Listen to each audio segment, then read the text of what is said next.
Hey y'all, and welcome back to the stream. Today with a little bit of an extracurricular activity, so to say.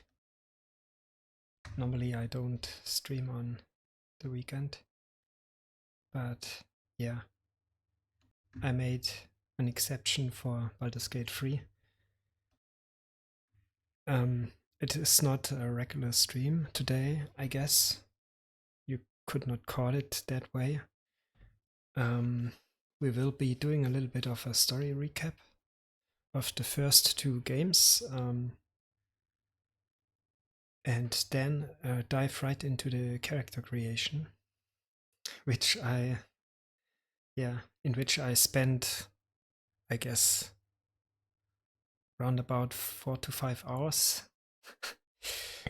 in advance, so that I don't have to do that on stream, and we can nonetheless discuss the settings, the different settings, and what I chose or what I will choose, and what's besides from that, what there are option in terms of options or customization. It's not wild compared to Starfield. It's an the character editor is not offers not so much options, so much different options, but it is enough for a person like me. And to not bore you, I did that the last 2 days in preparation. So, but for now, let's just begin with the story recap. And for that, I want to show you a video on YouTube. We will watch that together. I watched it once, but it's in English and it's relatively fast paced, so it's good that I that I can watch it now again. And I don't know, I didn't play it. I didn't play the first and the second game complete playthrough. I just played the first game a little bit, but not far, like 2 or 3 hours around that. So I don't know of the background or the lore or the universe that is set in only a few cornerstones, but nothing nothing too deep. So I will, I hope that recap will help to get a better start or in the game itself. So let's just begin.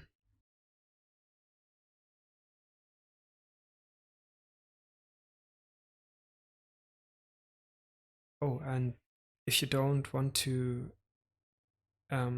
hear the story recap or see it because of, I don't know, because of maybe spoiler potential, or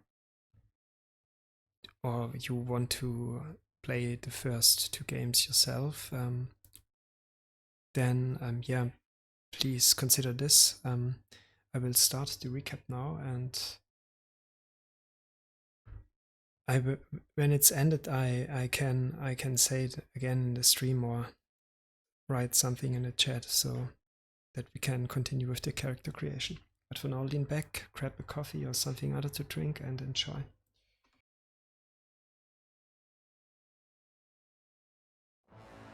It has been 24 years since players first got to experience the virtual lands of the Forgotten Realms in the original Baldur's Gate. So while there are plenty of folk out there excited for the upcoming Baldur's Gate 3, they may not have played through BioWare's 1998 RPG gem. In this video, we're going to do a quick recap on the main story beats of both Baldur's Gate 1 and Baldur's Gate 2, as well as talking about the return of some familiar faces and the events of Descent into Avernus as they link into Baldur's Gate 3. The Sword Coast provides the backdrop for the first adventure in the Baldur's Gate series, with Baldur's Gate itself being the largest and most populated city in the region. It's important to keep the world of Faerun, the Sword Coast, and Baldur's Gate in mind, as players will be revisiting the world in its new form come the release of Baldur's Gate 3. Set in the year 1368 of Dale Reckoning, or DR, the main story revolves around the in-world factions such as the Flaming Fist and Black Talons, but mainly focuses around the main player character searching for their own ancestry in history, all while thwarting a mysterious armoured figure. Baldur's Gate allows you to create a character to call your own or pick from a number of pre-generated ones. In the Enhanced Edition, one of these individuals is a human male named Abdel Adrian, who is actually the canonical main character in the Baldur's Gate books and Forgotten Realms lore outside of the game. Whatever your character, the story origins are the same, being raised in the Fortress Library of Candlekeep south of Baldur's Gate with your friend and first companion Imoen, and the adopted father figure of your story, the mage Gorion. At this point in the story, you learn that strange things are afoot in the realm, with iron production mysteriously halting, metal crumbling as if cursed by magic, and ne'er-do-wells scouring the land taking iron and metals as their treasure. The walls of the Fortress Monastery are no longer safe, as bandits make an attempt on the player's life. Upon leaving Candlekeep with Gorion, you are ambushed by bandits led by the dark armoured figure from the opening cutscene. Somewhat gruesomely, Gorion defeats most of the enemies, but dies doing so as the player character flees and reunites with Imoen, your first companion in the campaign. This starts the first proper chapter of Baldur's Gate, and as the player makes their way east, they may encounter and recruit Montaron, the halfling fighter, and Zar, the mad human necromancer, before making their way to the Friendly Arm Inn and battling the mage Tarnesh and his mirror images. Inside the inn, you will find two more potential companions, Khalid, the stammering neutral good half-elf fighter, and his wife, the half-elf fighter druid, Jaheira. Regardless of who you choose to accompany, the story of Baldur's Gate is further south toward the town of Nashkel, its carnival, and the mines. While danger is still looming over the player and another attempt on their life will be made, the most important part of visiting this town is that you have the potential of recruiting one of the best companions in the Baldur's Gate series. I am of course talking about the true neutral, neurotic berserker ranger, Minsc, and his miniature space hamster, Boo. Stand and deliver, that my hamster might have a better look at you. You may also meet Volo in the town's tavern, a legendary traveller, storyteller, and returning character to Baldur's Gate 3. But let's pause for a moment. From what we've played and seen in trailers, that makes at least 3 characters who will be returning to Baldur's Gate 3. Balarion's entry into the franchise is set in 1492 DR, over 100 years later. So how can these folks and Space Hamster still be alive? Well, Jaheira is a half-elf, and within the setting, half-elves have an average lifespan of around 180 years, which explains how she looks a little older in Baldur's Gate 3. Volo fell prey to an imprisonment spell sometime before 1385 DR, where he remained for 100 years until he was eventually able to continue his scholarly pursuits. Minsc and Boo, however, decided that after defeating many of the evils that plagued Baldur's Gate, that they would allow themselves to be petrified until a time where heroes were needed once more. Their statue was named the Beloved Ranger and stood in Baldur's Gate until sometime in the 1480s, where through the events of the comic book Legends of Baldur's Gate, the errant effects of Mage Delina's wild magic dispelled Minsc and Boo's petrification, which explains how Minsc has retained much of his youthful complexion. But with all of the magic, pocket dimensions, long-living races and more, I'm sure there will be even more returning characters, both big and small, we have yet to meet. With that out of the way, let's continue with our recap.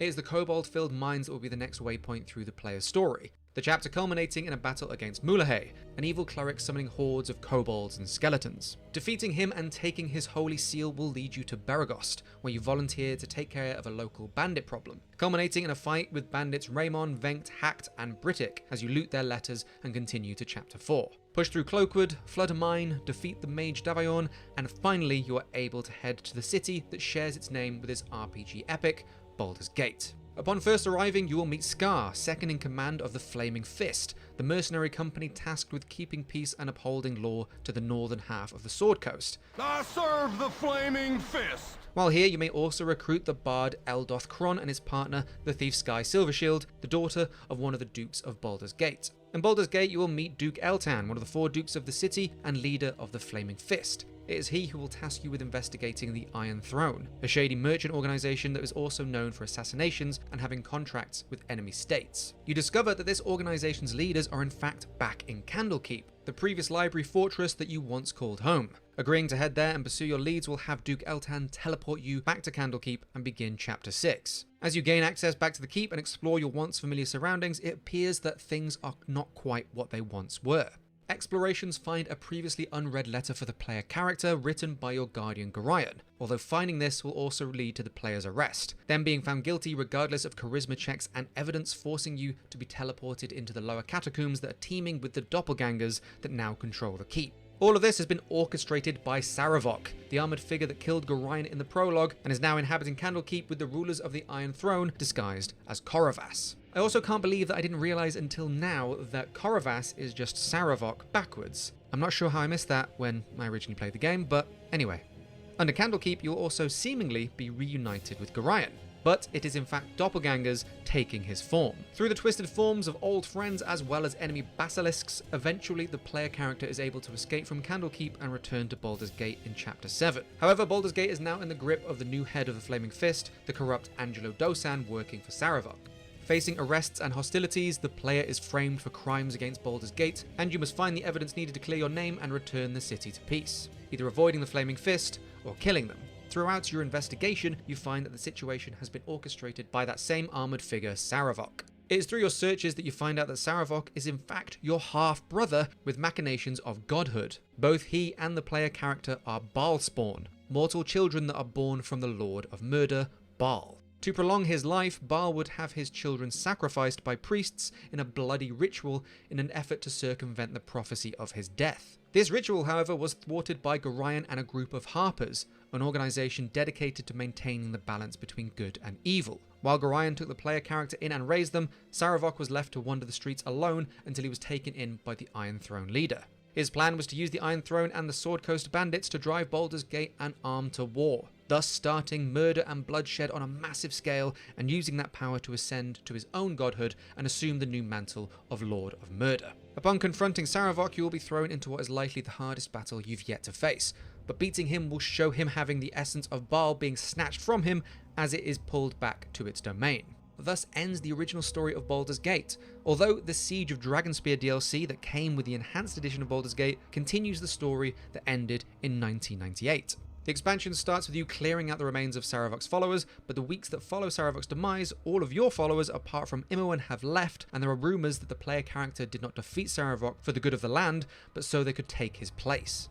But for now, as the rest of his forces are being mopped up, the story shifts focus to a crusade by a warrior named Kalar Argent, also known as the Shining Lady. Being sent north by a contingent of Flaming Fist soldiers, alongside warnings that the Shining Lady is making her way down the Sword Coast and is threatening the city, the mercenaries have orders to stop their advance at the castle of Dragonspear. One of the early battles that take place between the coalition from Baldur's Gate and Kalar's forces takes place along the river where Baal, the player's father, had been killed by Cyric the Mad, Prince of Lies, many years earlier. After the battle, the player will suffer a vision of Baal's death and burns the symbol of the god of murder into the bridge, something that understandably the surrounding soldiers don't take kindly to. The party must then sneak into Dragonspear Castle to gain intel about the Shining Lady, although instead discovers one of her lieutenants, Herfanan, speaking to an unknown source. After skirmishes and an assault on the keep, your party and allied soldiers attack Dragonspear Castle, trapping Kalar in the keep as her chief lieutenant Herfanan casts a paralysis spell over the whole castle. Herfanan, however, traps both allied and enemy forces alike, revealing their true plans of travelling into the Nine Hells and unleashing his master to the material plane. As the spell dissipates, Kalar and the player venture through a portal into the hellish dimension in pursuit of their new common enemy, before Herfanan can unleash the demon Belafet. This section takes place in the first layer of the Nine Hells of Avernus, a location that we know we will be returning to in Baldur's Gate 3, as it is here where the prologue of the game begins. After the defeat of demon and summoner alike, the Shining Lady reveals that her true intentions was to free her uncle from the Nine Hells, and that her crusade was an effort to revive him. As penance for the blood spilled, Kalar remains in the Nine Hells to guard the portal. The player returns to the mortal plane to celebrate another victory, but that night is wrecked by nightmares and visions of being attacked by an avatar of Baal, twisted from the form of Sky Silvershield as you defend yourself in a terrorized state. You awaken from the dream, however, to find Sky Silvershield dead, stabbed seemingly by your hand, and with the clerics unable to revive her as her soul is trapped in the dagger that killed her. You are slapped in irons and dragged back to Baldur's Gate to answer for your apparent crimes. The discovery that you are set up by the Hooded Man comes to you as the figure himself visits in an effort to twist the player into obeying their murderous bloodline. As you escape into the woods, however, you are reunited with Imoen. So begins the story of Baldur's Gate 2, Shadows of Arm.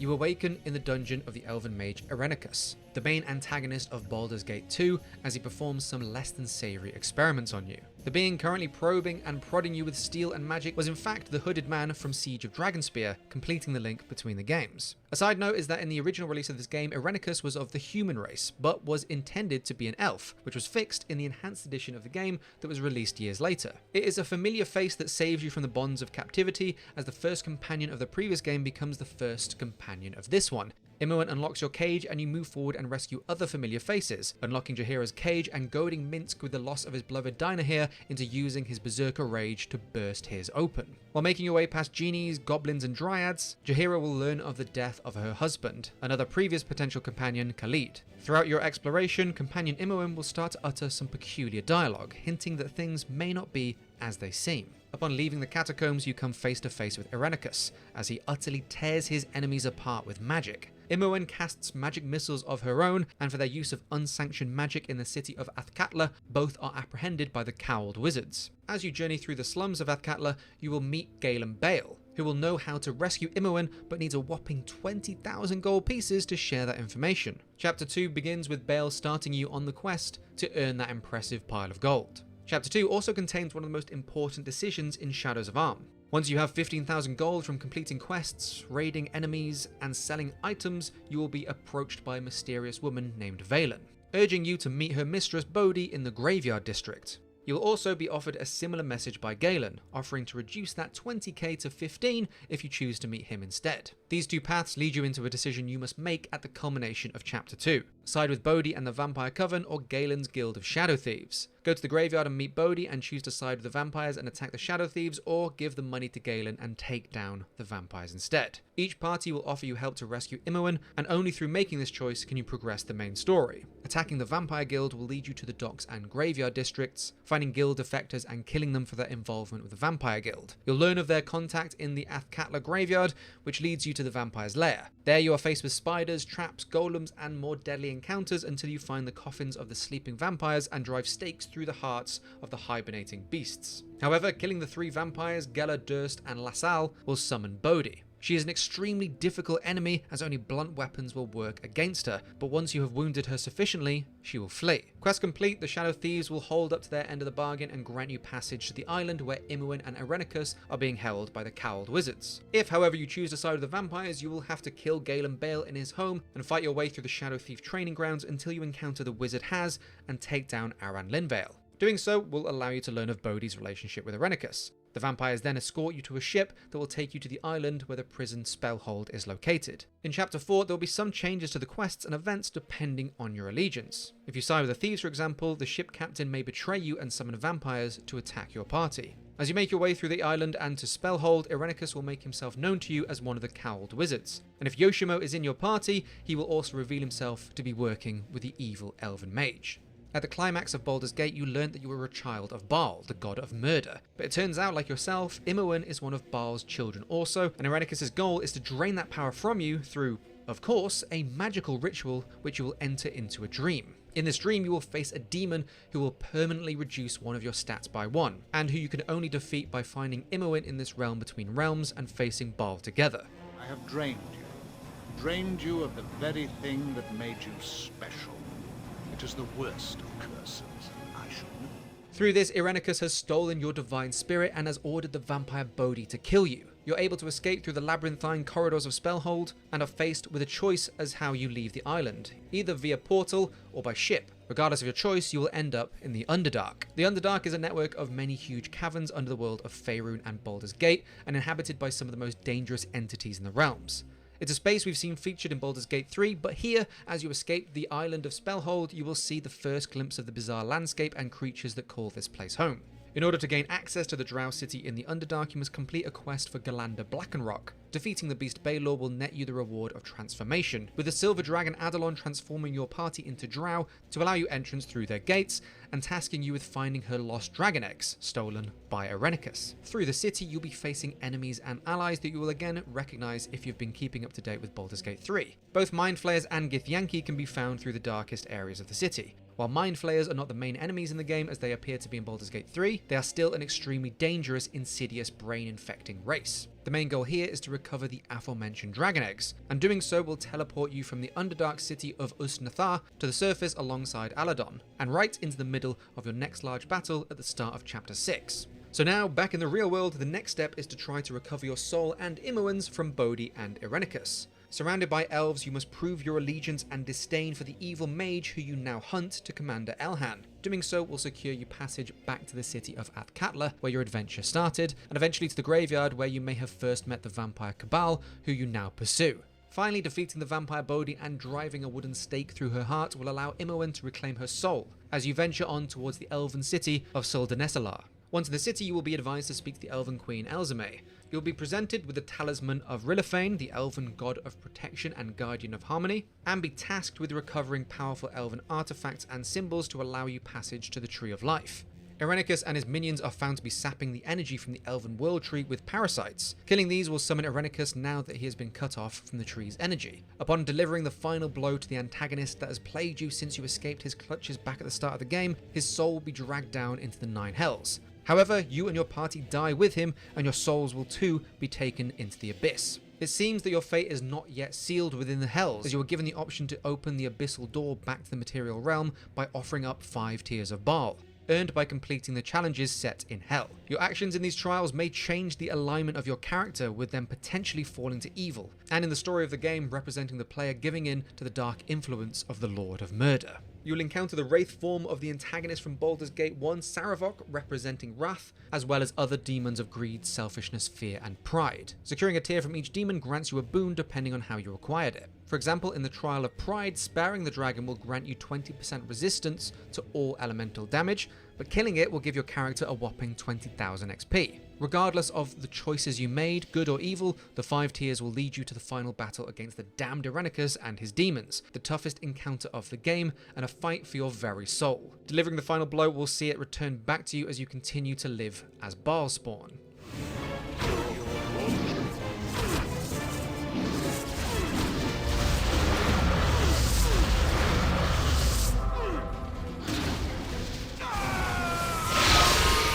This is, however, not the end of the prophecy, with the story of your party continuing into the expansion, The Throne of Baal. After the battle in Hell, you awaken to find yourself in a sacred grove of ancient gods after being refused access to the Elven City because of your Baalspawn bloodline. This plane will be the start of the final unfolding of that prophecy that has followed your character since the beginning of the very first game. This pocket plane contains other Baalspawn that are all trying to kill each other and also you in an attempt to ascend to the throne of the Lord of Murder. This area also contains the soul of Saravok, your Baalspawn half-brother and the antagonist of the first Baldur's Gate game, who is available as a companion and advisor if you agree to give him part of your soul. Leaving this pocket plane, the journey continues in the city of Saradush, where you will meet Melissan and the leader of the town, Gromnir Ilkhan, who mistakes you for invaders and will immediately attack. When you finally confront Gromnir and defeat them, Melissan shares with you that the other Baalspawn besieging the city is in fact invincible, and urges you to find a way to make them vulnerable to death once again, something accomplished by finding his disembodied heart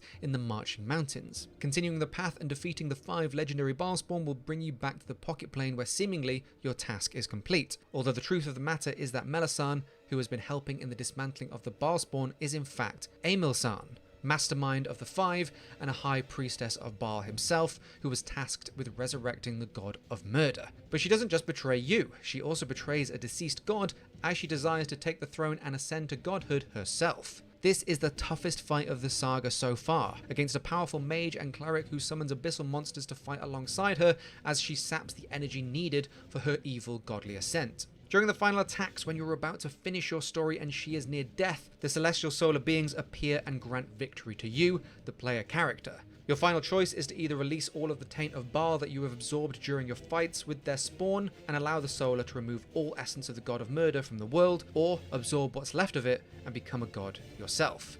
Whatever you decide, the ending will be influenced by the choices and the good or evil alignment that follows through the game.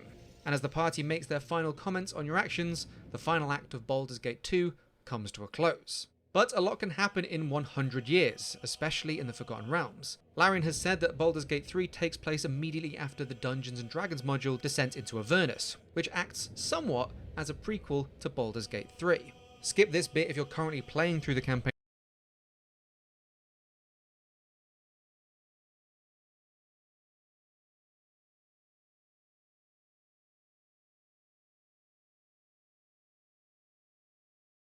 yes, at this point, we will stop the video.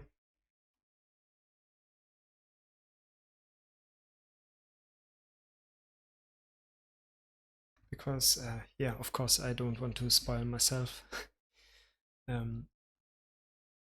But this video was made, I guess, before the release of the final game, Baldur's Gate 3, and there are just, at the end, I guess, like assumptions and, yeah, facts being knotted together, and for all maybe they that have played the beta, or I don't know, the beta phase of the game. It is around quite a while since the early release, but I haven't touched it, and I, besides one teaser, I didn't read or yeah, consume any media regarding that game. So in order to not spoil myself.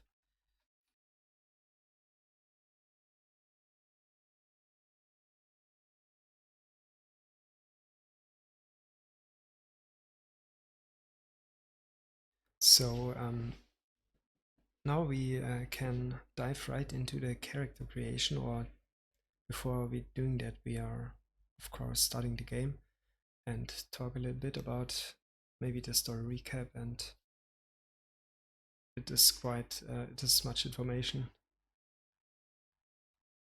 that is going on there.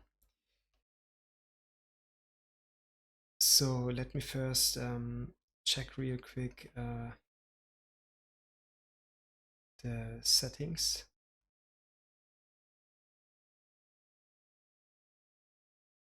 Because I have to switch.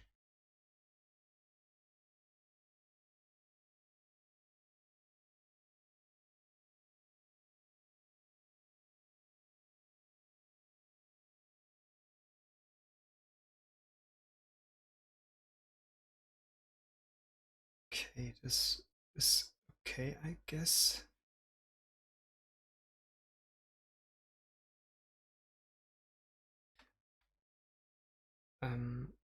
I won't start the game right now, because if I do, there's music in the background,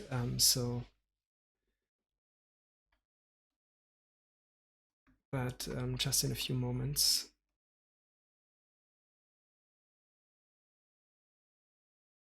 So what did we learn about the first and the second game that could be of interest in the third one? I guess for one part, it is about the characters that you will meet if you play the first and the second game.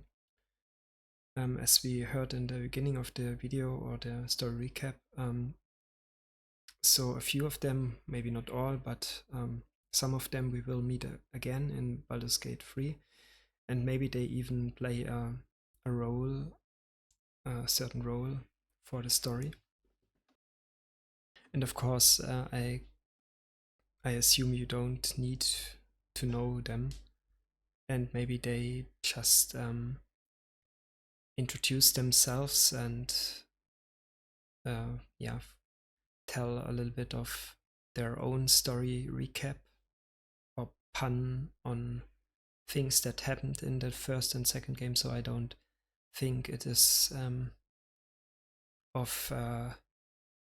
yeah, it is you don't need to know all the characters, and I can imagine that would be require a good memory, because there are many names flowing around, and characters come and go, and it's typical for an RPG. So, but there are a few that are important, so to say, for the story or for the plot evolving.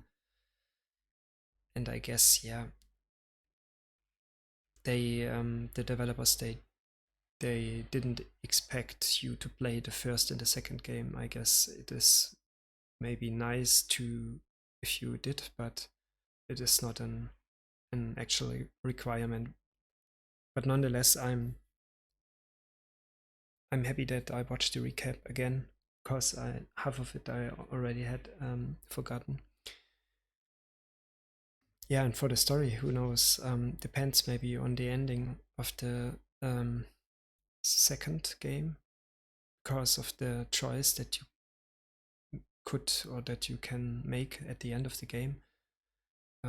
Get rid of the evil or absorb it and become a god yourself. Maybe who knows what happened. I mean, if we start Baldur's Gate 3, we will learn. So I'm curious about that, and if that decision that was made at the end of Baldur's Gate 2 has after effects or have an effect. Sorry, in the third game. So because from all that I know, it is you don't continue with your start as a new character, but we will see that in a moment.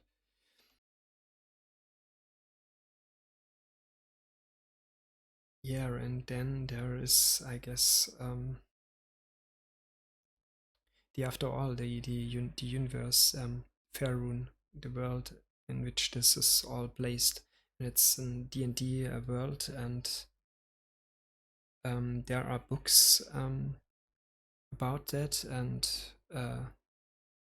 there are other games that play more or less in the same universe, but in, or even the world, I don't know for sure, but in other locations. And that Sword Coast is one of the creator or one of that locations, and in which that game or that story of Baldur's Gate is placed in. So there are other locations, and I'm not sure if we stay the whole time, more or less, in the Sword Coast, or if we transfer to other locations too.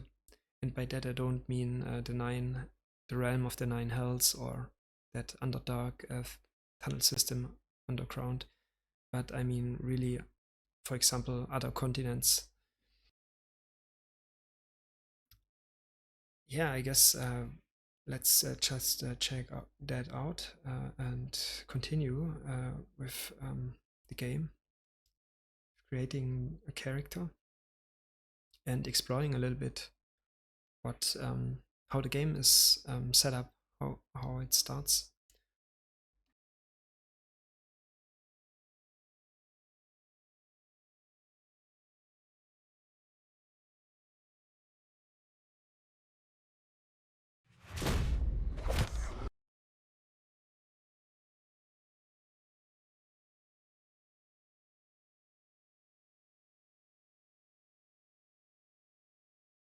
Okay, and I already placed my avatar on the right side of the screen, so that I don't have to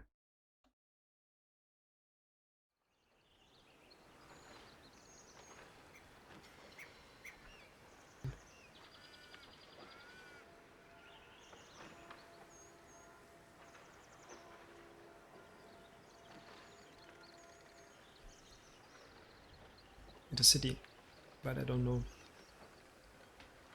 Let's see.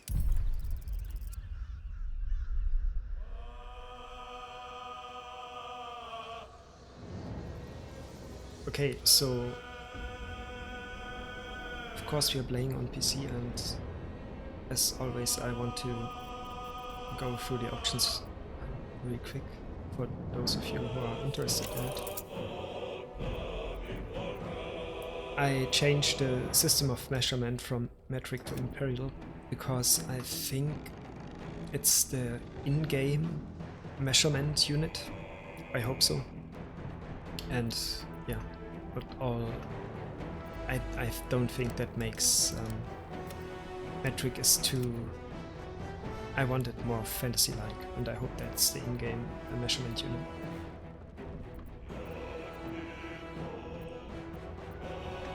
Yeah, I activated the Twitch integration. I don't know what it exactly does. You can, as you can see it on the right side, allowing viewers to see your party view, track your quests, and vote on dialogue options. We will see how that works out. I will be playing that game as, yeah, like single player. I don't play with friends or family or also, or people on the internet. I just, maybe I will leave that option open, or I will, yeah, but I'm not planning to. Yeah, that is, I just have to look that up myself. I actually did not do anything, it's besides the gamma correction. That was in the middle, and because of YouTube and maybe the stream, it's a little bit dark, even now for me. We will see, maybe I have to adjust it later a little bit, and the quality is auto-detected, and I can't, I don't know why it is all set to ultra or high, because my PC is not so good. But a really nice feature that I want to mention here, if you don't have a clue what in that case model quality means, you have on the right side an example how the setting affects the game, the look in the game, and I find that quite interesting and helpful, because I'm no tech nerd and I don't know what specific things mean, like depth of field, circular, so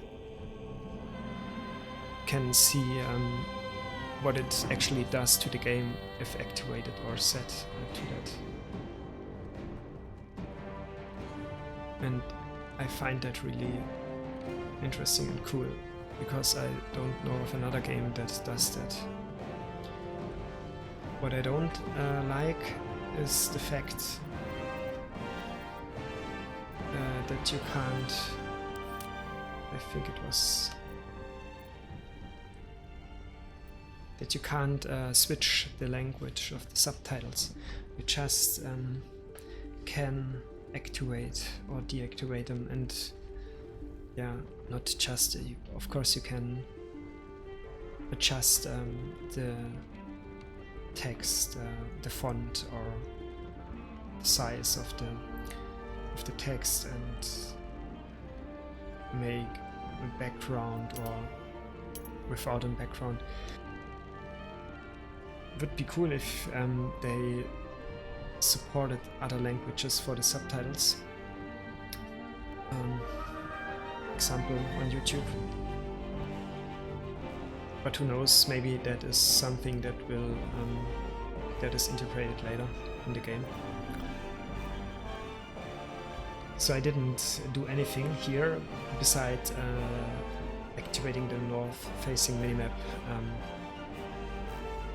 I'm a WoW child, so I like it if north is pointing upwards all the time, and the minimap is not moving around like crazy shit if I'm running in the world or moving in the world. So that is the only thing that I activated here.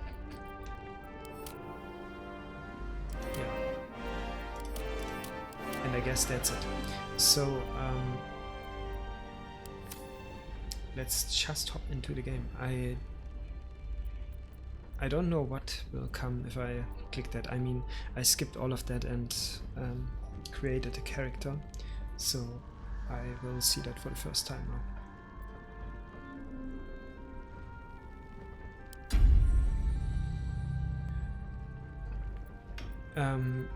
So we will play as explorer because I'm a noob when it comes to that games, to that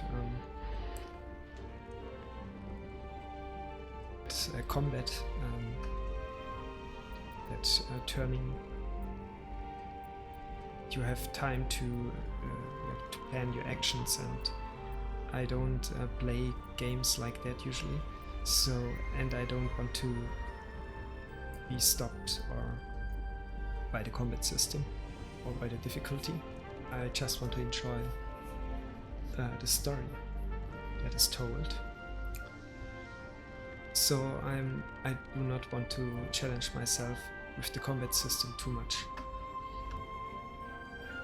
Other games where I like that, but not in that case. So, and I guess it's hard enough for someone like me playing such games. Probably, I don't know, I can't remember one game that I played, that I really played through using a combat system like that. So we will stick to exploring.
And I don't know what characters that are.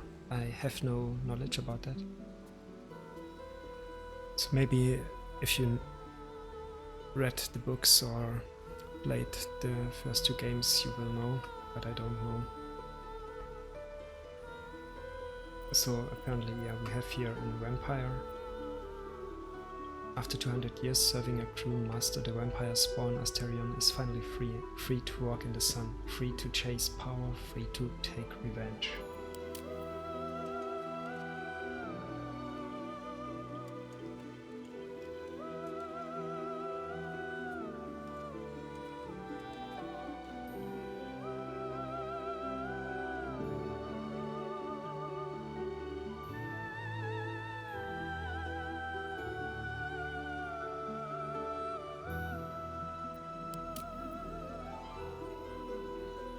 Boris once earned him the love of Mystra, the goddess of magic, until his ambition led him to the brink of catastrophe.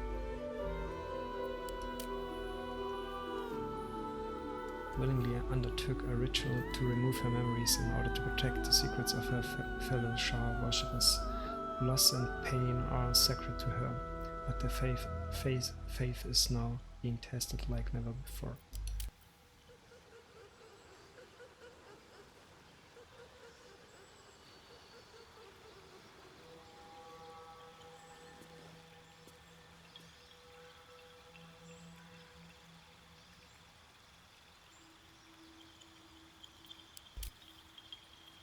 Karlach has escaped 10 years of service in the hells with nothing but the aches on her back, and the infernal engine blazing fiercely where her hurt used to be.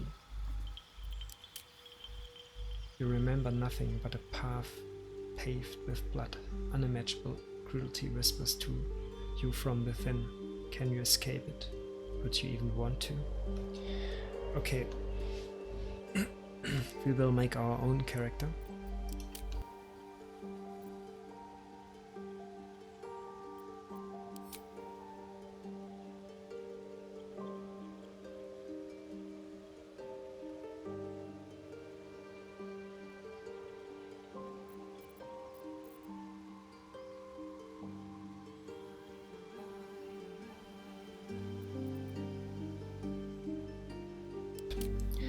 For example, if I choose elf, there are races that have sub-races.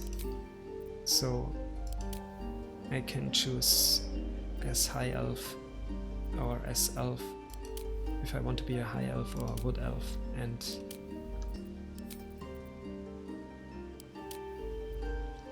there are other races that even have more sub-races to choose from.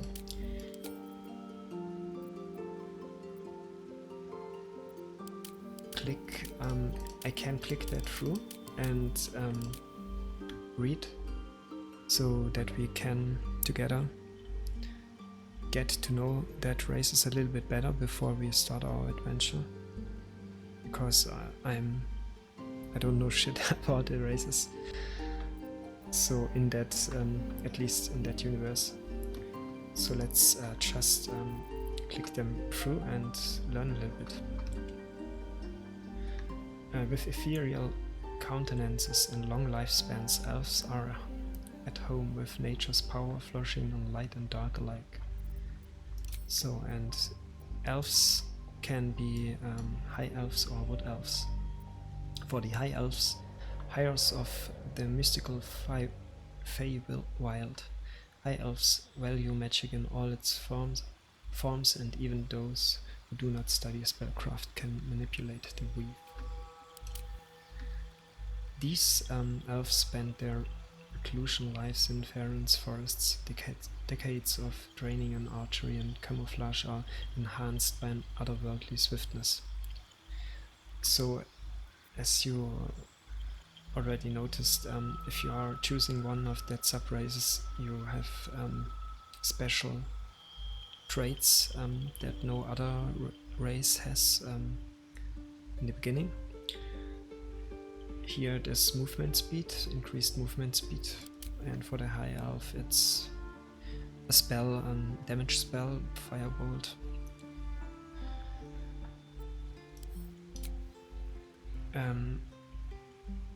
So taking that into account, you can You can, maybe there is a race that is more suited to play a certain role in the game, so it is up to you.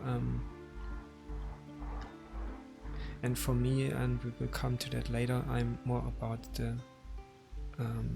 immersion, more about the how do I describe it? More about the story or world building. I'm no min-maxer, so I don't need to play an elf because elves has already at the start a damage spell. If I want to play a mage, I can. If I don't like elves, I will not choose them, regardless of how good good mages there are, for example. Okay, Tiefling. Descended from devils of the Nine Hells, Tieflings face constant suspicion in Faerun. Thankfully, their arcane abilities make them natural survivors. Asmodeus Tiefling. Bound to Nessus, the deepest layer of the Hells, these Tieflings inherited the ability to wield fire and darkness from the archdevil Asmodeus' infernal bloodline. Mephistopheles Tiefling. Descended from the archdevil Mephistopheles, these Tieflings are gifted with a particular affinity for arcane magic. Serial Tiefling. Tieflings from Serial's bloodline are empowered with martial strength and can channel searing flame to punish their enemies.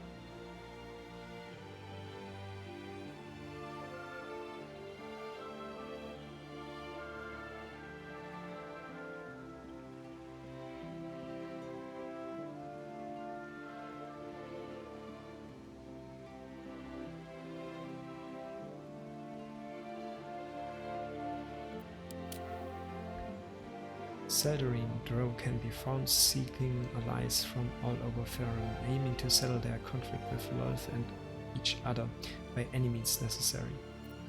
So these are like the elven underdogs, maybe.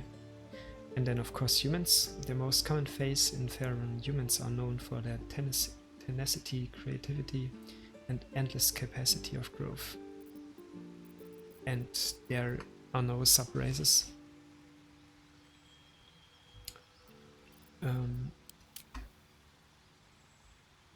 So that could be a sign that we are not, I don't know for sure, maybe it's just that we are not leaving the Sword Coast, I don't know.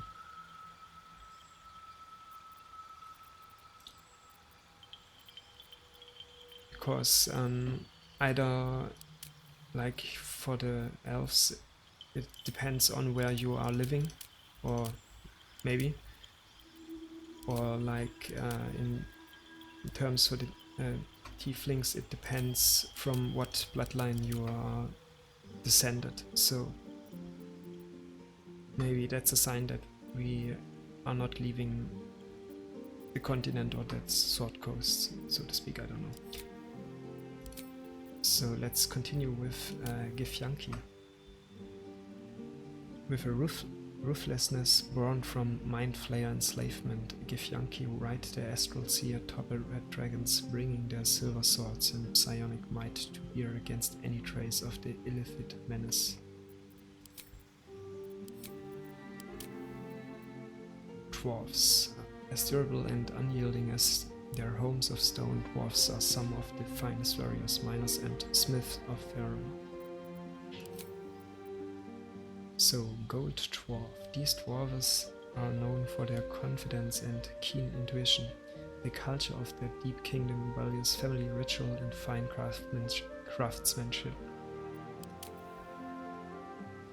Great losses in ancient wars against goblins and orcs have led these dwarves to adopt a cynical mindset, but they will endure anything to restore their ancestral homelands, that are the shield dwarves.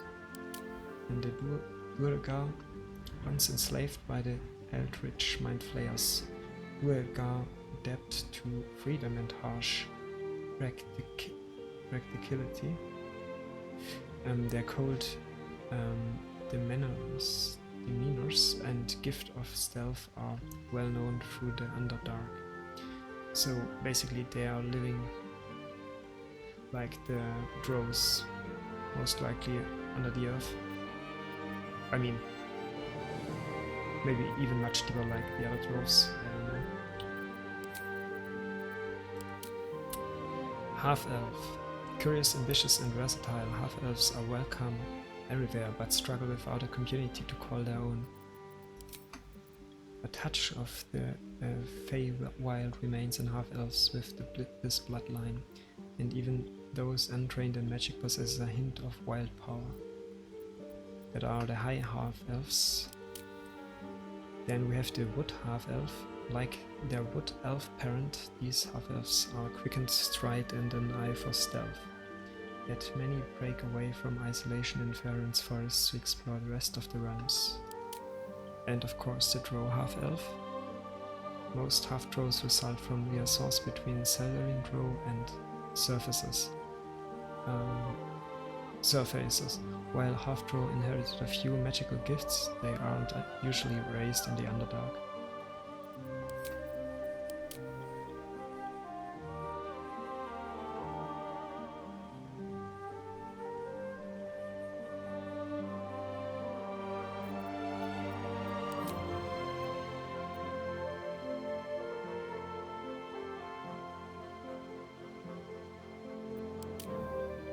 Stoneheart halfling. Legend has it that dwarven blood gave strong hearts. Their hardiness, resistance to poison and well springs of endurance, these halflings easily hold their own.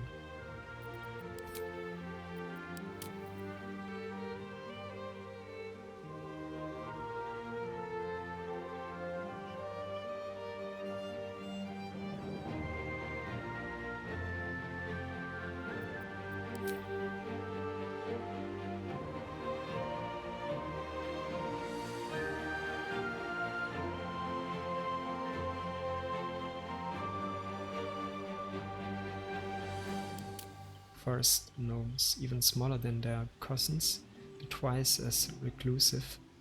Forest gnomes are a rare sight in Faerun. They master magic and craftsmanship in their distant, idyllic groves.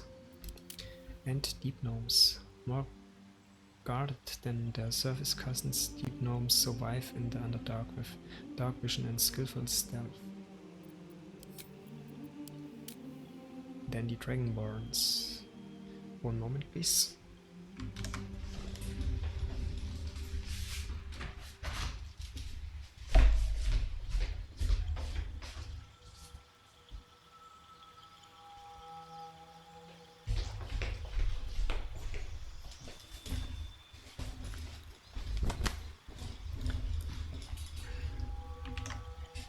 Sorry, I'm back again.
Okay, and it is basically the same for the other colors.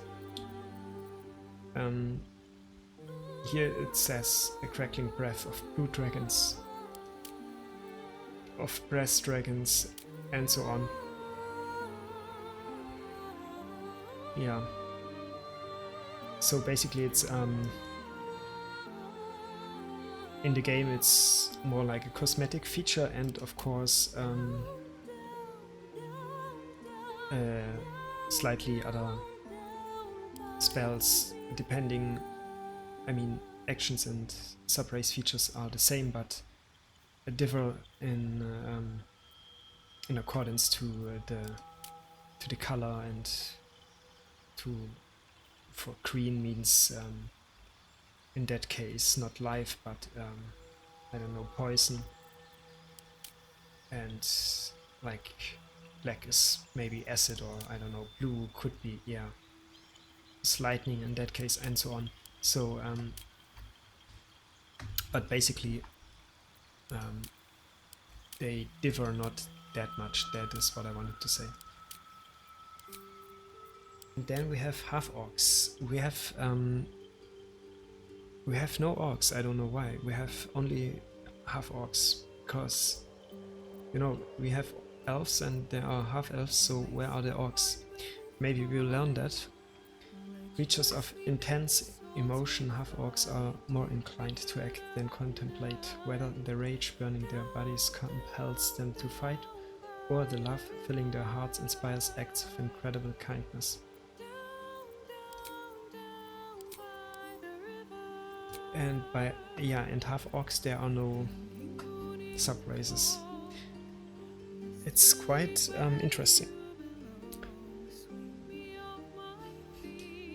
So we will, the right side of the screen, I will ignore that for a moment, because I now proceed to create the character that I prepared. And we will do an half-elf.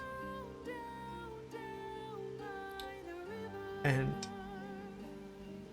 because I wanted to start,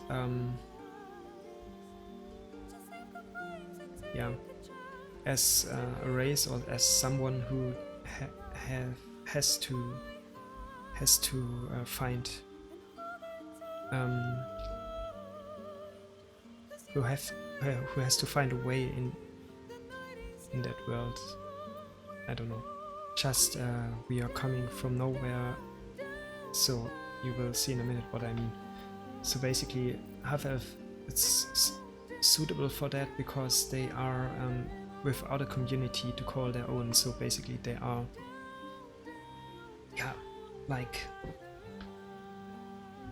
they are wandering around and trying to maybe settle somewhere or finding a community, and that is what I thought, what I will come up with as character. It's, I don't know, it's it sounds cool. I like that idea, and because of that I will choose a wood half-elf. So we because we are in the wilderness, or I suppose we are in the wilderness, we are wandering around and searching for a purpose in that world, or for community, for maybe even a loved one, I don't know.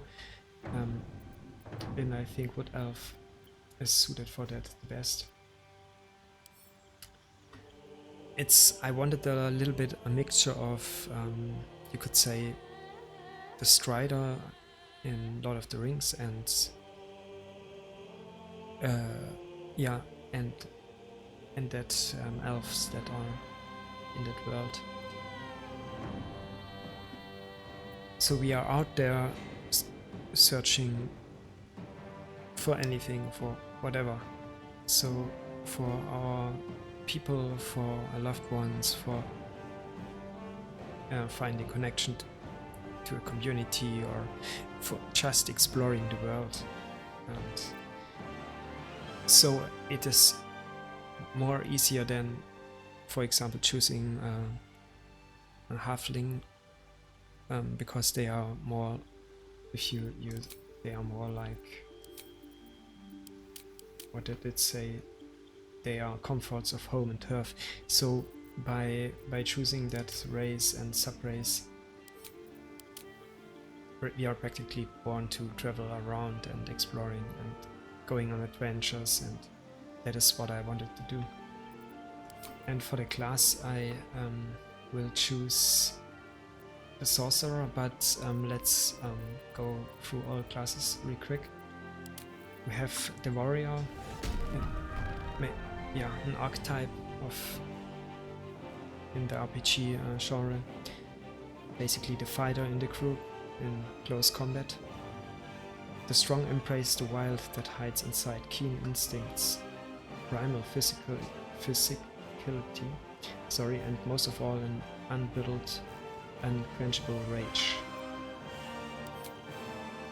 So we can here activate details so that you can see what his proficiencies are, and by hovering with the mouse over it, there are even more information in terms, it's tooltips. So I'm not going that deep because I'm not so much about the mechanics and how all that works.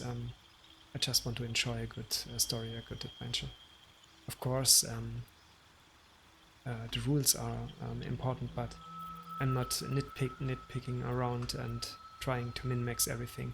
So for the start, it's about the background of that classes and their story. So next one is the Bard. You know, music is more than a fancy, it is power. Through study and adventure you have mastered song, speech and the magic within.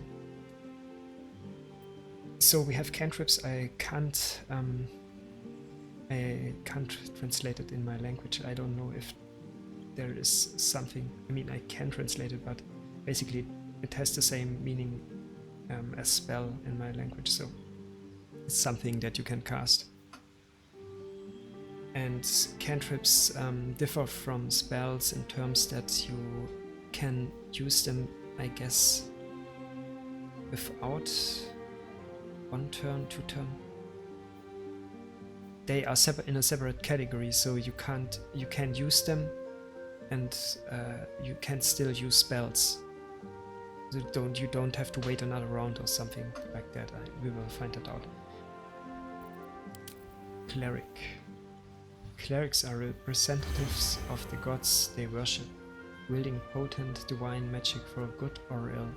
So yeah, that are maybe the healers, and the bards are like class that supports one of those two. Like the druid is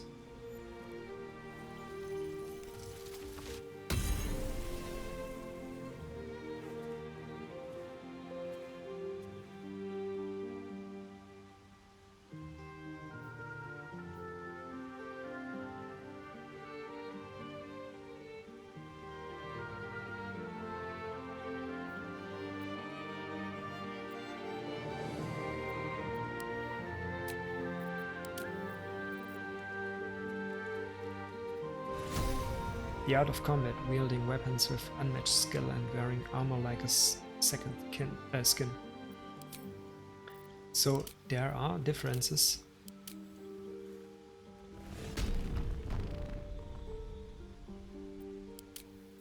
You can you have heavy armor, so but no shields.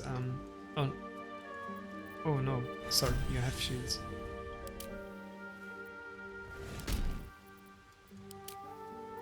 Yeah, you see it on the right side, and they have other... Yeah. They are doing more or less the same, but it's like about, I guess, how they do it, and maybe the choice of weapons and monks. Channel your cosmic enlightenment by deftly dodging and efficiently disassembling your foes through stunning strikes and a whirlwind of martial art attacks.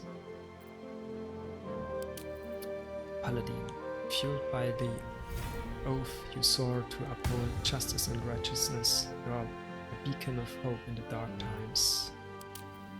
Ranger. Rangers are unrivaled scouts and trackers, hunting a deep connection with nature in order to hunt their favorite prey. With stealth, rogue. With stealth, skill, and canny reflexes, rogue's versatility lets them get the upper hand in almost any situation. Sorcerer. Sorcerers are natural spellcasters, drawing on inherent magic from a gift or bloodline. Warlock. Bound by a pact to an all-powerful patron, warlocks trade their loyalty of supernatural abilities and unique magic. Wizard. Wizards master the arcane by specializing in individual schools of magic, combining ancient spells with modern research. So basically, the wizards are the scholars, and they learn from texts and scriptures and through their scholarly, and sorcerer are more like they have a natural talent for magic, or that is something something that they were gifted through a certain bloodline or through anything. I don't know what gift in that context can possibly mean. If there are, for example, artifacts that grant you magic powers, I don't know. So, but it is something that comes, that is inherent, that comes from you, and yeah, just as it says, natural spellcasters and wizards have to learn and master the spells through scholarly career.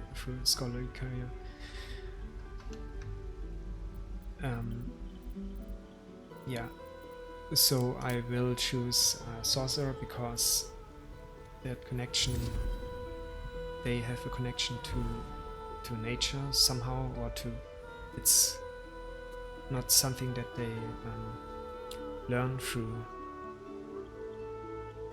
studies, but that is inherently part of them. It is natural, so it suits. If you take into account the other choices we made, it is basically more suitable.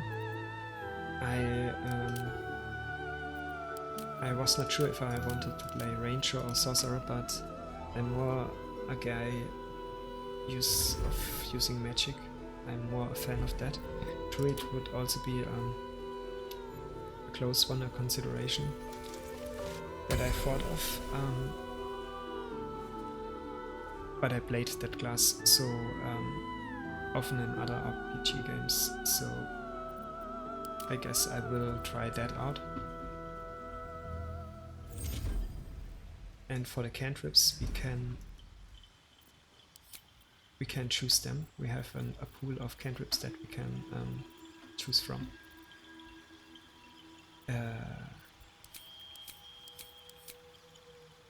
So first I want a damage spell.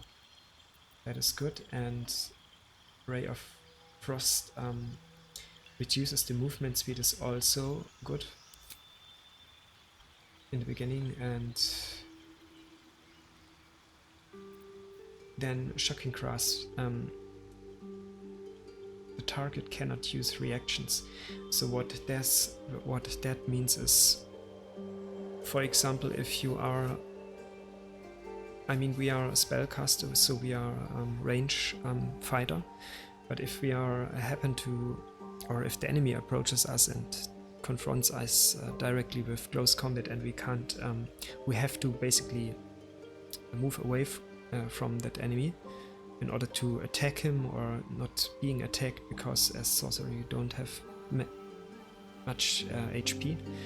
You have to move away from the enemy, but that counts as an action. And for each action there can be, or maybe not for each, but for most of the actions there can be a reaction. So if you're trying to move away from the enemy can react, and by doing that, for example, can attack you. And if I cast that spell, Shocking Grasp, I can get away from the enemy without having to risk a hit when trying to escape, and in turn damage the enemy by myself on the top of that. So it's quite good. And I think Minor Illusion is the last one that I wanted to use, because we can distract enemies from us, from ourselves or our group, and they will gather, like that Voodoo Dolls in Mafia 3, they will gather around that illusion and attack it. And you know what happens if enemies gather in one spot? Yeah, you do a AoE, and you can easily align and group them so that you don't have to single target all of them after another, and just throw a bomb in the midst of the enemies. So I guess that is also really good. So, and for the spells, of course, we will use that one. It is a magic missile. It is something that never can fail, in terms of that you are shooting and the spell is missing, or so. If you are shooting that spell, it will hit. So that is really strong in the beginning, of at least. And sleep spell is also not also something that it gives you the opportunity to, I mean, here it says 2 turns to do things and while the enemies are sleeping. So you have basically gained extra actions or extra turns, so to speak, and that is quite powerful, because every turn you can do something and the enemy can do nothing. Is, you could easily imagine that is something, yeah, that you want. And there are subclasses of magic even, and we will stick for the wild magic, because yeah, we are coming from the wilds. I've read that if you are playing a sorcerer, you basically have to, I don't know, play a Dragonborn, and you have to choose Draconic Bloodline to be super perfectly effective or whatever, but I don't care about that. Yeah, we will use wild magic. Our powers will come from ancient forces of chaos and that churn inside us and waiting to be freed or burst free at any time. So as that subclass feature, we have Tides of Chaos, which give us an advantage on on our next attack roll, ability check or saving throw, which is quite nice, I think. And wild magic stems from the forces of chaos in terms of it. Yeah, okay. So, and now we have to choose our background, and it's easy for us. We will stick for the Outlander, but I will read the other ones. Acolyte, you have spent your life in service of a temple, learning sacred rites and providing sacrifices to the god of or gods you worship. serving gods and discovering the sacred works will guide you to greatness. So, skills is insight and religion. Basically, yeah, you see that. Charlatan, you are an expert in manipulation, prone to exaggeration, and more than happy to profit from it. Bending the truth and turning allies against each other will lead to greater success down the road. Criminal, you have a history of breaking the law and survive by leveraging less than legal connections. Profiting from criminal enterprises will lead to great opportunities in the future. Then the entertainer, you live to sway and subvert your audience, engaging common crowds and high society alike, preserving art and bringing joy to the hapless and downtrodden heightens your charismatic aura. Folk hero, you are champion of the common people, challenging tyrants and monsters to protect the helpless. Saving innocents in imminent danger will make your legend grow. And the guild artisan, your skill in a particular craft has earned you membership in a mercantile guild, offering privileges and protection while engaging in your art. Repairing and discovering rare crafts will bring you inspiration. Noble, you were raised in a family among the social elite, accustomed to power and privilege. Accumulating renown, power and loyalty will raise your status.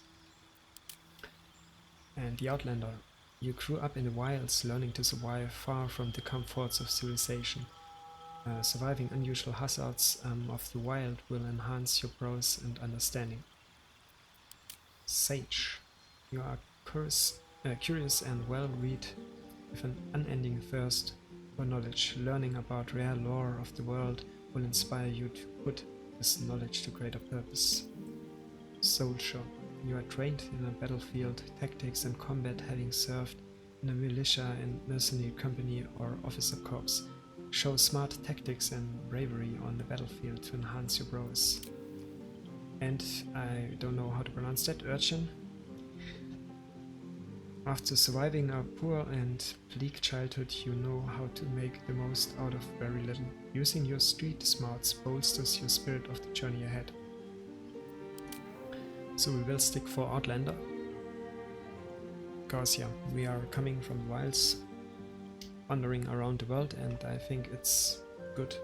We have athletics as skills and +1 to strength, which is yeah, maybe not helpful in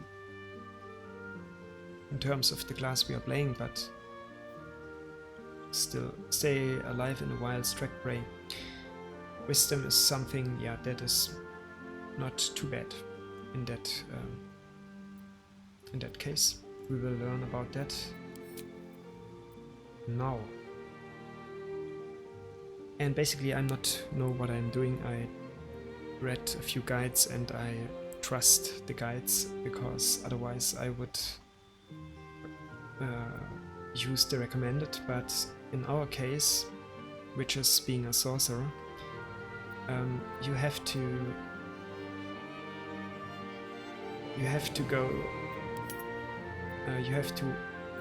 go to ability, or is basically charisma. That because it improves spellcasting, and yeah, you not want to. I mean, you want to improve your spellcasting, so it is not optional. You have to. That is the go-to ability, which will come always first.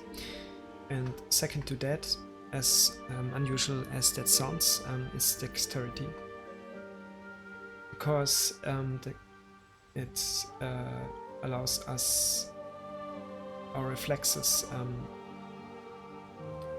to act, or how do I describe it? So we can, for example, dodge attacks from enemies. So that is really really necessary because of our low HP pool. For intelligence, we don't need that.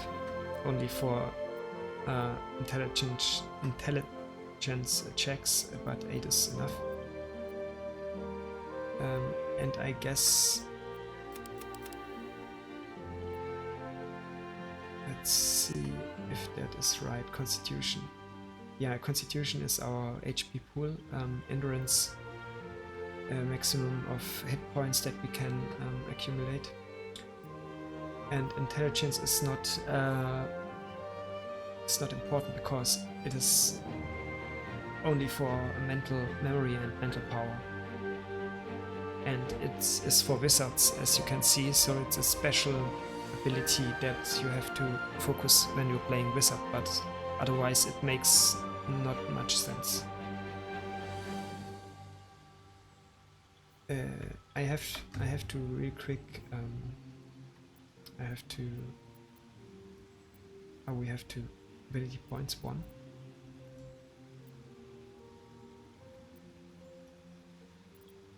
Did I do something wrong?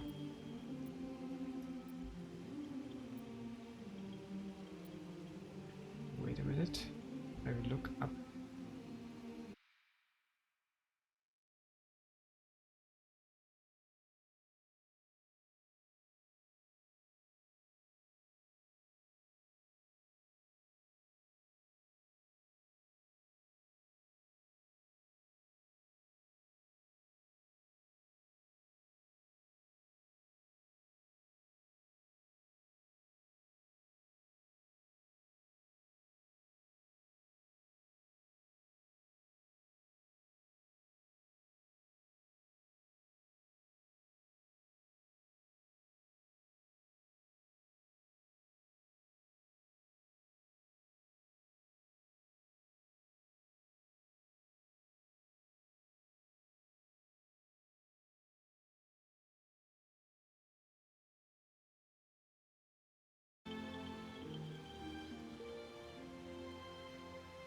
The right thing. After dexterity comes constitution and then wisdom. So basically we will spend the most of the points in charisma, dexterity and constitution. And after that a long time comes nothing, and then we will wisdom. We will improve wisdom. So that is the way we go. And now that we edited our class or our character, we will continue to edit our appearance. There are body types, 4 body types. I will go through them real quick. So we have body type 1, body type 2. I will scroll out so that you can see the difference. Body type 3 and 4. So 3 and 4 are a little bit more bulkier, a little bit more muscular, or just the height is also they are bigger. So I stick to the body type 1. And if you are choosing, if you are, for example, let's edit our character, and oh no, I don't do that because of the traits of the abilities. But if you choose another like high elf or something, the face will change as well. So you can give them an identity. You have female, non-binary or other, and male. So we will stick to non-binary. And for the voice, we will use the second voice. That is already, I think that sounds the best. Where to next? What was that? So you have 8 voices to choose from. Let's hope the locals are friendly. Hells. Something just woke up down here. And for the faces, you can't custom them. As you can custom them a little bit, but not like in Starfield. You have no face editor, so that are basically presets you can choose from.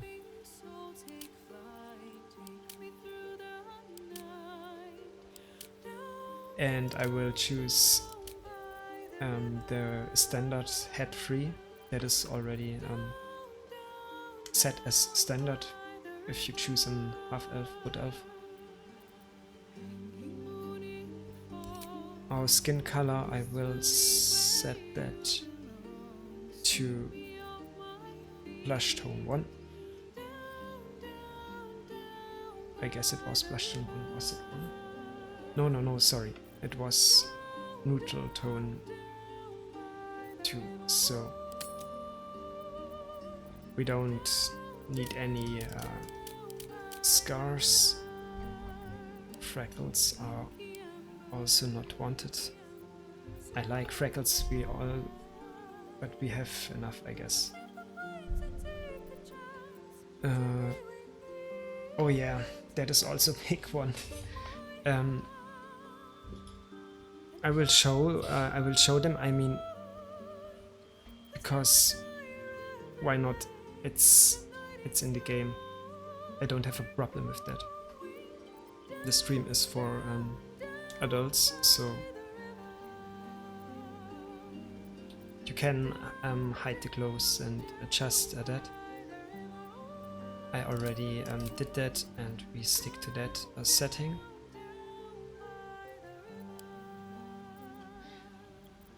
Okay, and for body art we don't need that. Eyes, green, are so you can do everything you want, but I think green 1 is really good looking already. I spent about 5 hours in that generator. So makeup, we don't need that. You can basically choose from presets and can lipstick also, but I mean we are living in the wild, so we don't have the luxury of makeup. And for the hair, I want a slightly out of hairstyle. That one, and a little bit darker.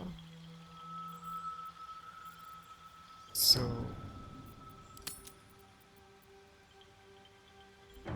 and you can even highlight them or give them a graying, but it is set to 0 as in standard configuration, and I will not alter that. And we will also not give ourselves a beard or something like that. I don't know. So that being said, let's start or proceed.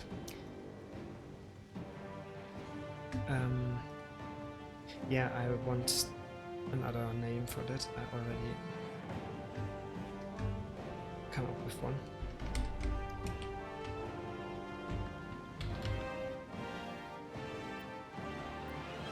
You need a guardian. Choose one. So, and now you can imagine what happened after I spent about 2 hours and clicked on proceed, and I had to make another choice for one character. So, but here we are much more limited, like compared to our character creation. We basically can only select the race and sub-race, do a little bit of appearance, but nothing too deep in terms of editing your character, the traits, the abilities, all of that is preset. And I don't want to spend another 50 hours. So I thought what would make the most sense in our case. Who could our guardian be? I don't know what that is, or if we will meet him or her at the beginning of the game or later on in the story. But in my imagination, it is an old friend or someone that we know, that we are hold dear to our hearts. I don't know. Someone that accompanied us maybe in the past, and so I think if we are in half elf, it would make sense that we choose either that, or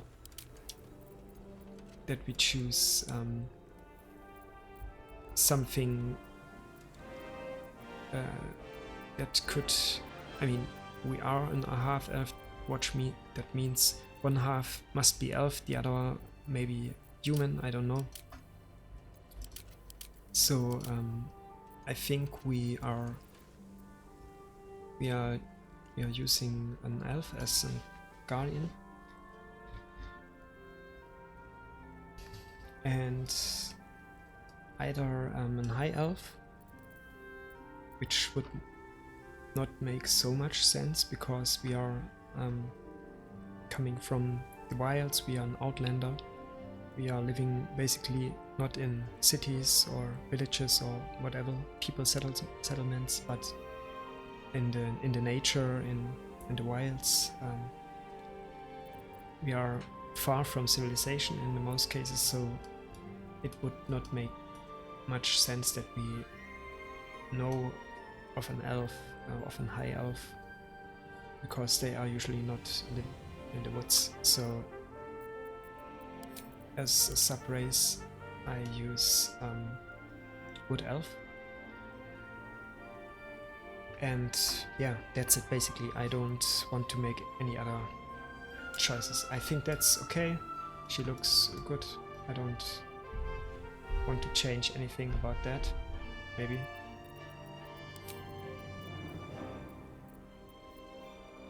You can't...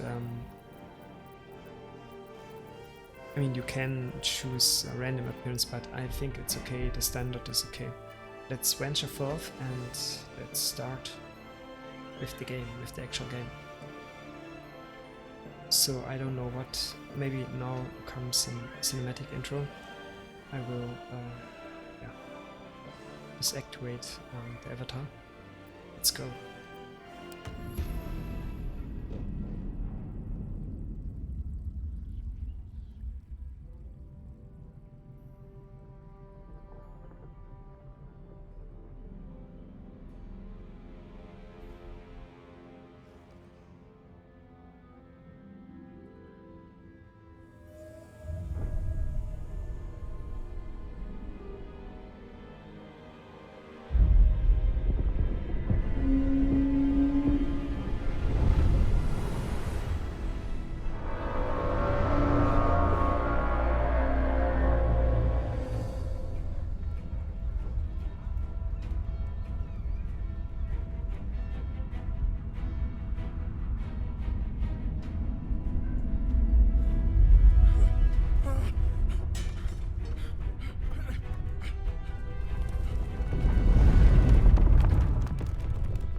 the game finally.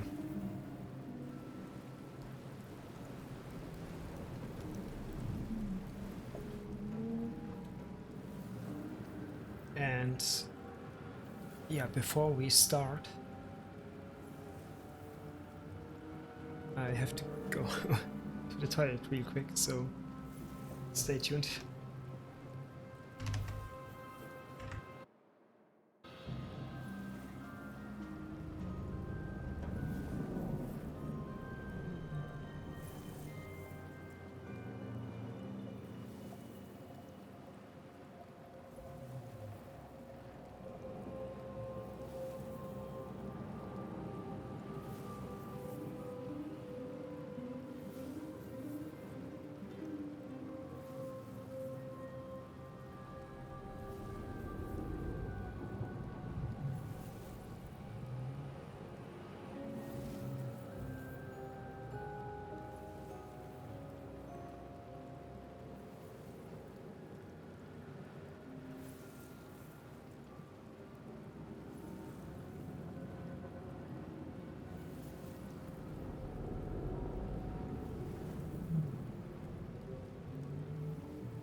That underworld tunnel system thing that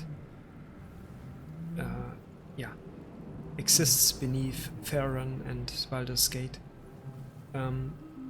tries to wage a war against the surfacers, against the people or creatures that are living on the surface of Faerun, and or at least tries to recruit soldiers for anything or people for anything because we saw in the cinematic at the beginning that he injected creatures, people that he caught with parasites out of that pool that is now destroyed, out of that nursery pool. So to make them his personal slaves, or the slaves of his race, I don't know. And the I already forgot the name of the race which is riding the dragons. But they tried to, I guess, rescue someone which was on that ship. And by doing that, it crashed, or it, in the end, in the process of it, crashed in one of the layers of hell, of one of the 9 hells. Somewhere there it must be, and we are one of the persons that are... Oh, thanks for the follow, Ashley Morgan 07. Yeah, we are one of the persons that was caught in the past. We don't know when or where we were caught, but we are not yet infused with one of that parasites, which would make us one of them, like the Goa'uld in Stargate. So we are still ourselves, at least I hope so, and now we have the opportunity to escape. And oh, we are still moving. Okay, we are still not we are still in the air. So let's go through everything one step by step, because I have to do that. I'm a completely noob when it comes to such games. I mean, I played WoW, but that is a different game, right? So, combat log. Ah, okay, here we can see what we or other... Interesting, okay.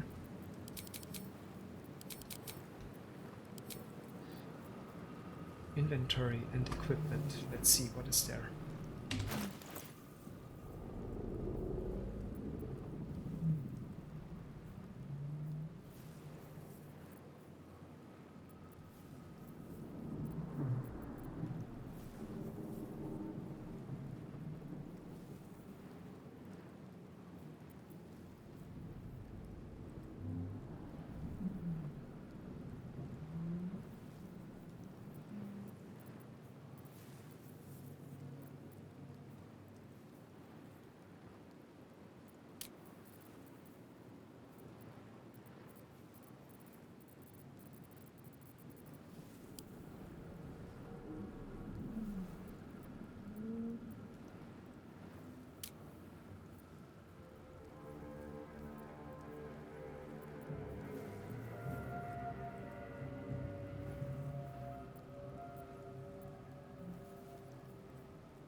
Switch that to metric system, because I have no clue.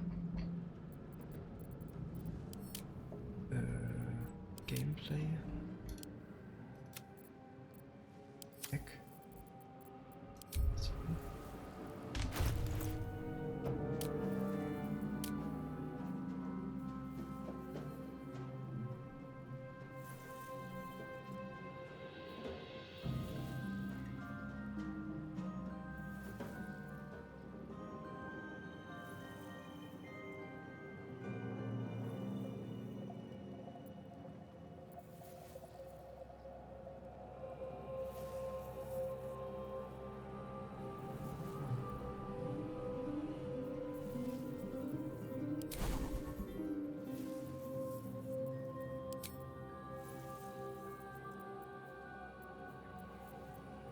Jesus Christ. Okay, I hope there will be tutorials.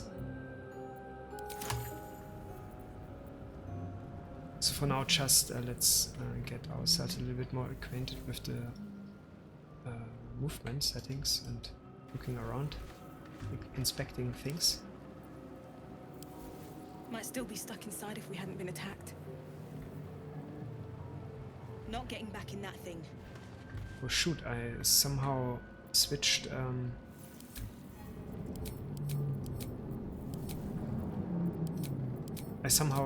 camera perspective. I don't know how.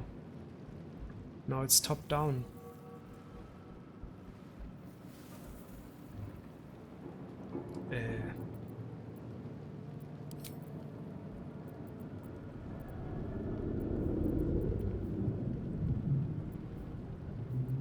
No one back home will ever believe this.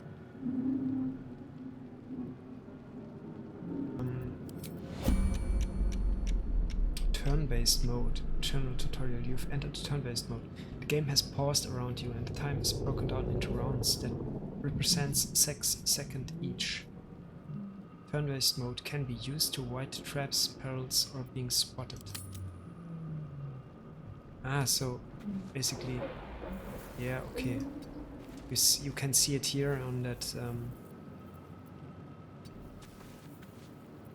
That is basically one turn. And now my turn ended, and if there were an enemy or anything that would harm us, it would be next in turn. So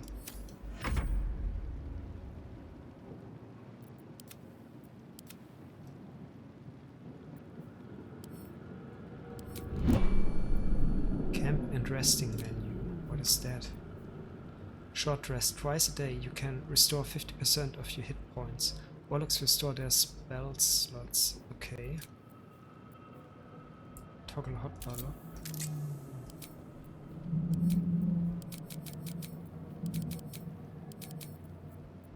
Common. Sorcerer item. Ah, okay, and that are maybe all. So this is our quick bar or quick action bar, whatever.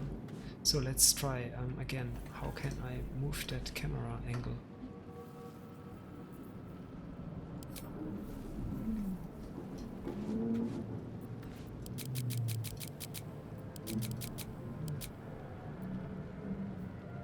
Escape the Nautiloid. Find a way up of the Nautiloid. Okay, that is our current objective. Journal. Journal is a good start. We've been abducted by mind flayers and infected with some kind of parasite. Oh, she already is infected. We need to find a way off this ship. Oh, that could be interesting. Okay.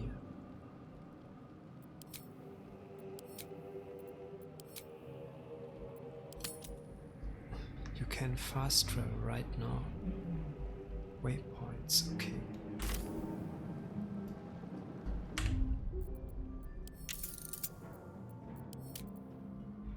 Camera correction audit. Gameplay, camera options, medium, edge panning. What does that mean? Enabled camera moves when the mouse. No, that is not. Dynamic.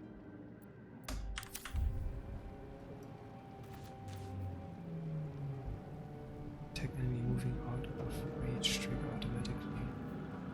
Height of chaos, gain advantage. Yeah, okay, that is that. How the frick do I adjust the camera?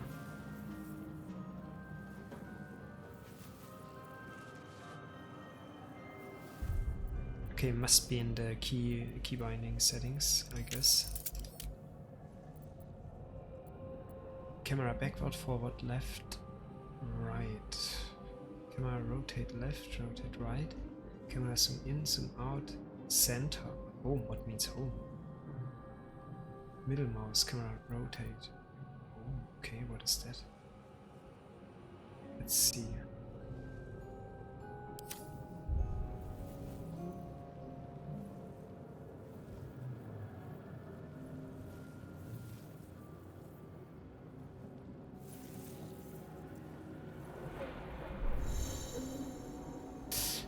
can always refocus the camera around your current character. Home, center camera. Left mouse button, double click, portrait to center camera. Let's get going. Never a dull moment.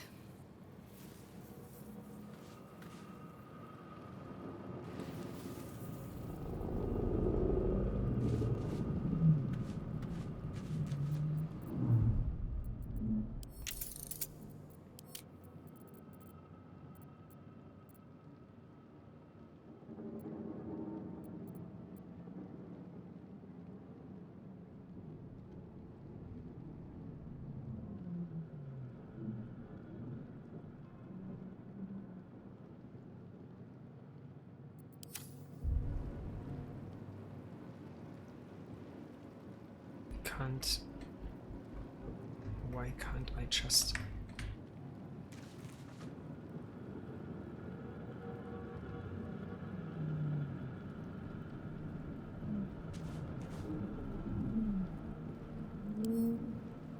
Not getting back in that thing.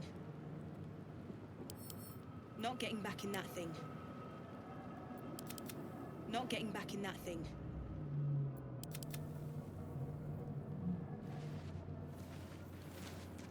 This is the pool that thing came from.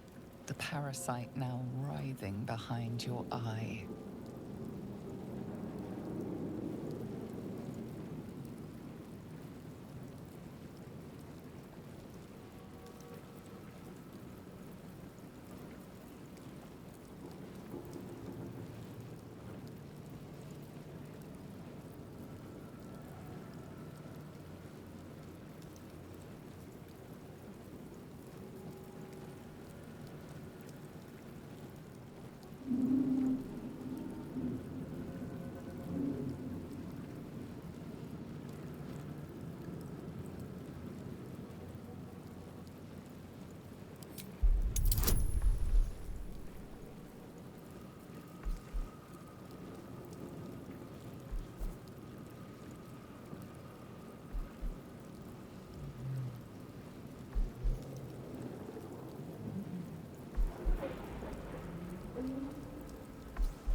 The casing is fragile.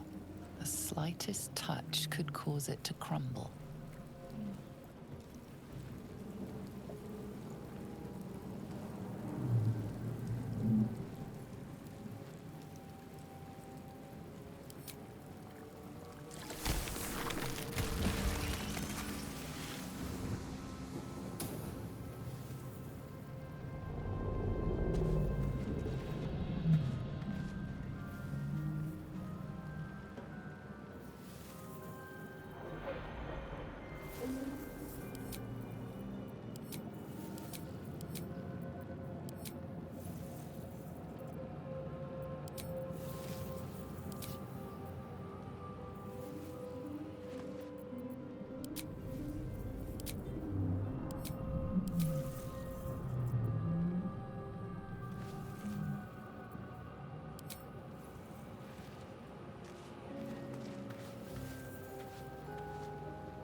better time to rest?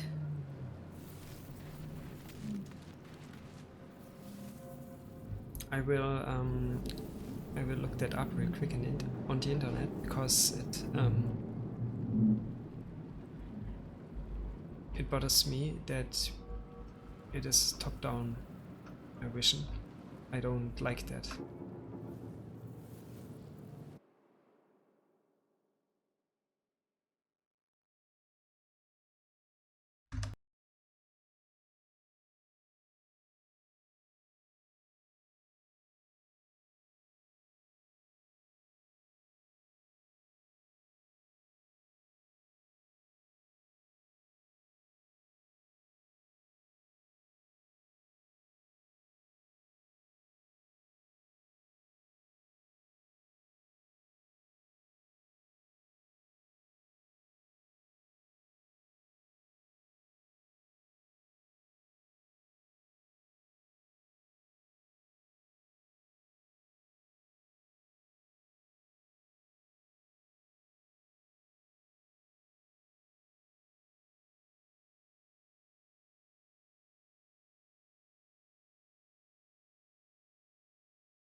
Okay, so basically it is pressing Alt.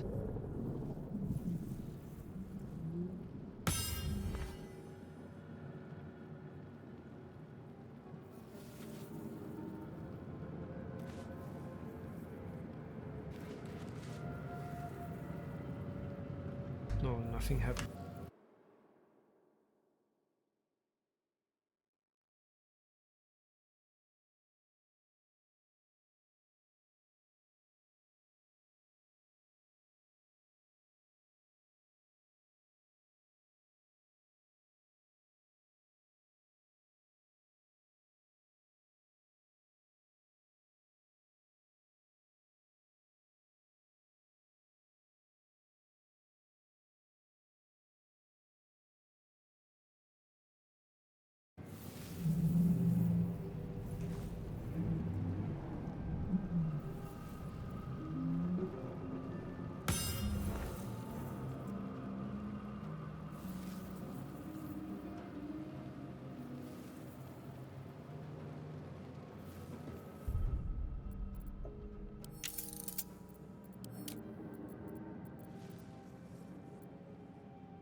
Change that, please.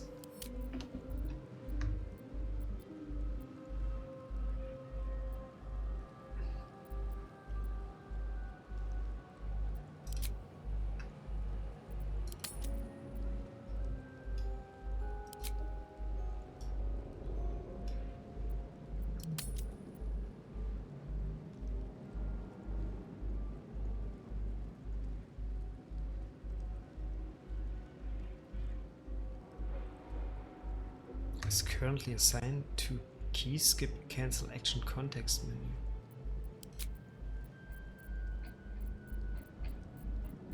What the frick?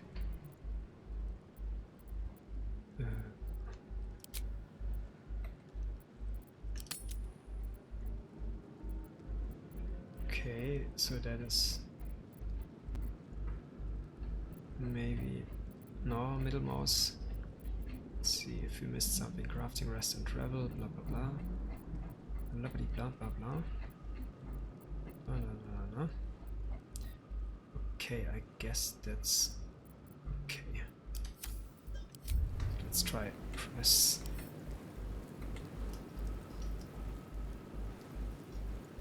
What path lies before me? Not getting back in that thing. Not getting back in that thing. Okay, that is at least... I think...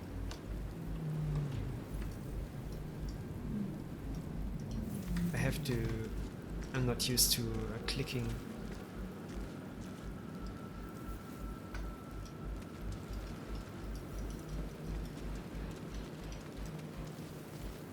Let's see, I have to change that again.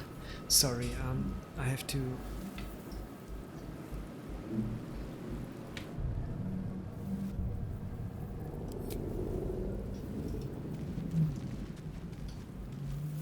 If I have to click somewhere to get there, it is the... I have to change that to the right mouse button.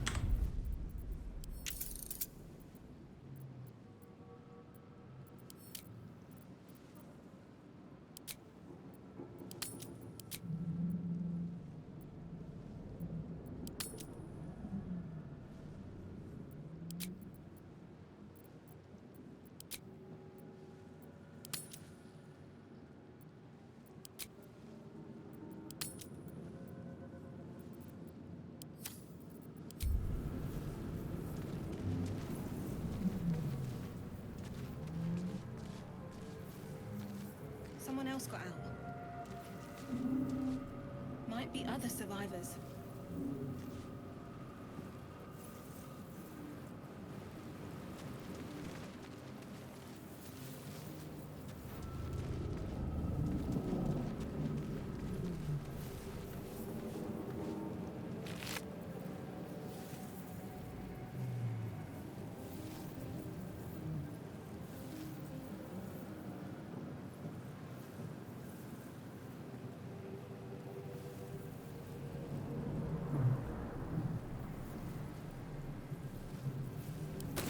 Dead.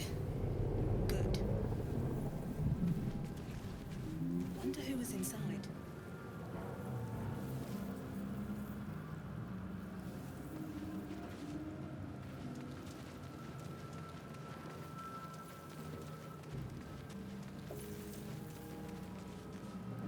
Made it out. Someone else got out. So we are not the only one that get out. Not getting back in that thing. At least we know that because of the cutscene.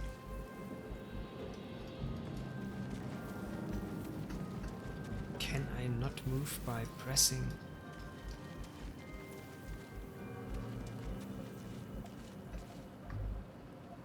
By pressing the movement keys. I want to play that like wow, but it is not supposed to be this.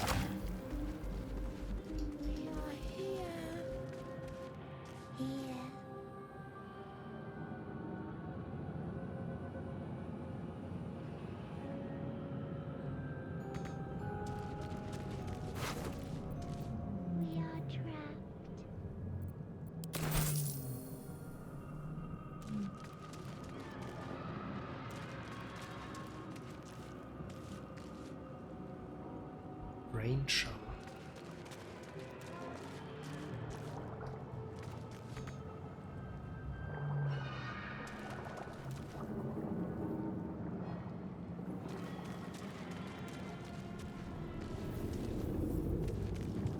Mind flayer horticulture. Bleh. 1,000 years of humanoid history. Elves, dwarves, humans, and more flash behind your eyes.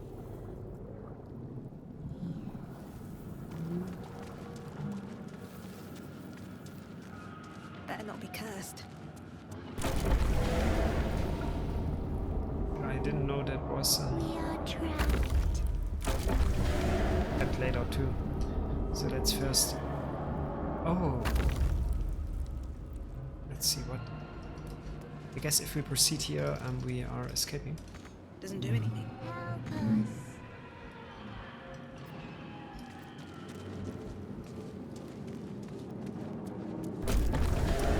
Okay, we will help. And I think we will. release us. Tentacle aquarium. Doesn't do anything.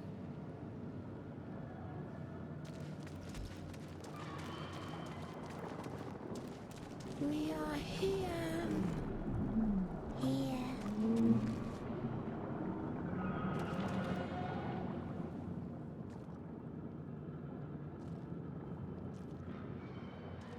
That looks suspicious.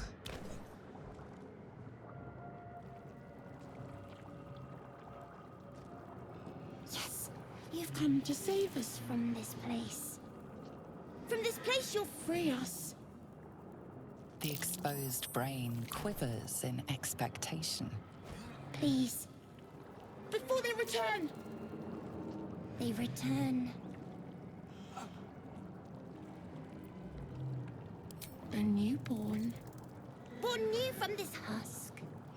You realize you're talking to an intellect devourer, a minion of the mind flayers who abducted you.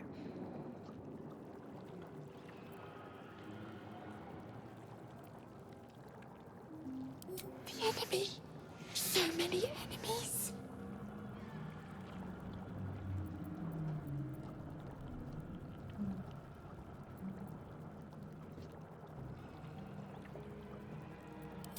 Remove us from this body.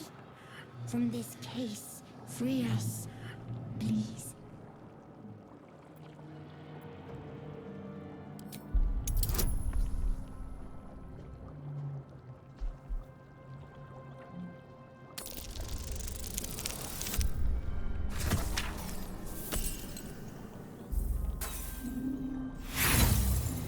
We failed. Apart from this strange context, you notice nothing unusual about the brain.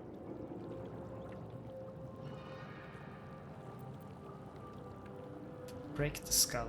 Dexterity. Gently prise the brain from the skull. So our dexterity level is quite high, so we can do that.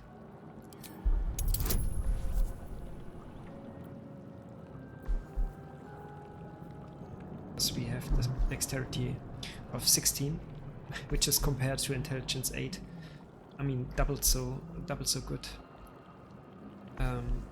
So I guess we can make that. That looks good. 16 is a good.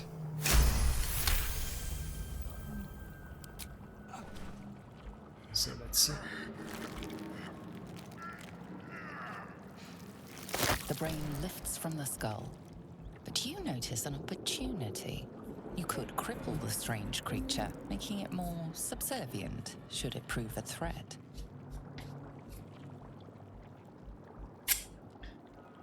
Okay, mutilate the brain or spare the creature. Any injuries might weaken it. Yeah, I guess we stick to that. Who knows what we saved there. Oh my god. We are free. Our freedom is ours, friend. The creature pauses, listening. Something behind your eyes seizes in recognition. We must go to the helm. At the helm, we are needed. What's at the helm? The brain tenses, as though querying an unseen advisor. Do you not hear it? We will not survive here. We are needed to navigate. We are needed to leave this realm.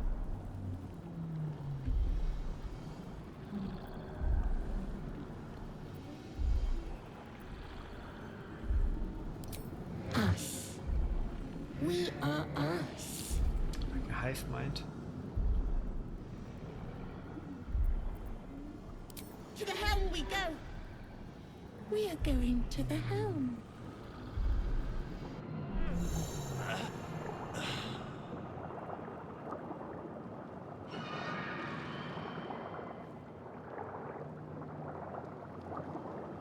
Movement and actions.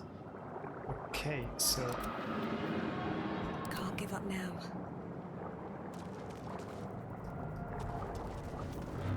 Hold. for now it will follow us.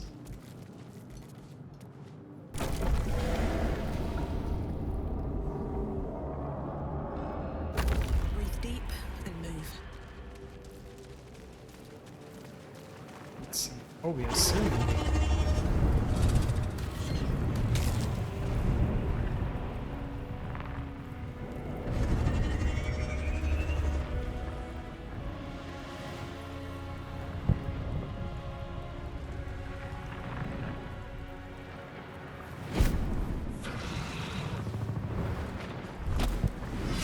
Abomination. This is your end. Your head throbs and your skin tingles. Visions rush past. A dragon's wing, a silver sword, and a flash of your face seen through the strange woman's eyes. My head. What is this? Skvar. You are no thrall. Vlaakith blesses me this day. Together, we might survive.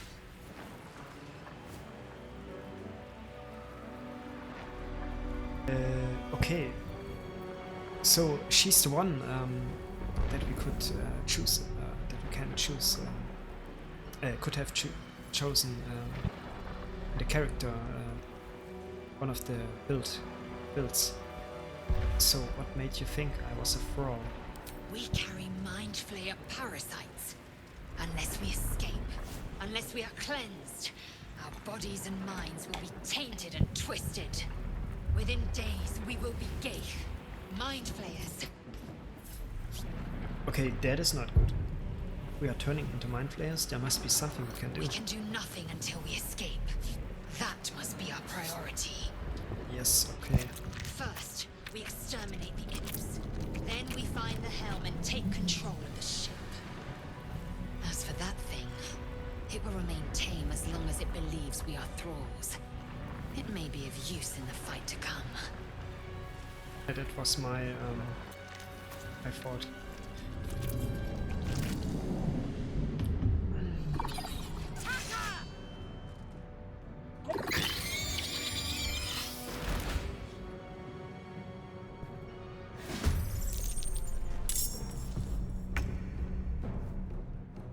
And Lysel. And us. Okay, so now what to do? Okay, currently we playing as a fine, and we can, I don't know what we can do. Jump, hide, throw, dash, disengage, topple, swipe at the creature to knock it prone. Okay. Dip a weapon into a surface to alter the surface or enhance the weapon. Shove. Improvised melee weapon. Help. Main hand attack. So I guess now we have to notice that flee combat. You cannot flee while in this region. Okay, so we have to fight. And now it's that turning mode is activated, which means we can only do a certain amount of actions in one turn with all our characters that we have on the table right now. And if that turns are ended or over, then it's the enemy's turns, and we have to basically see what they do. So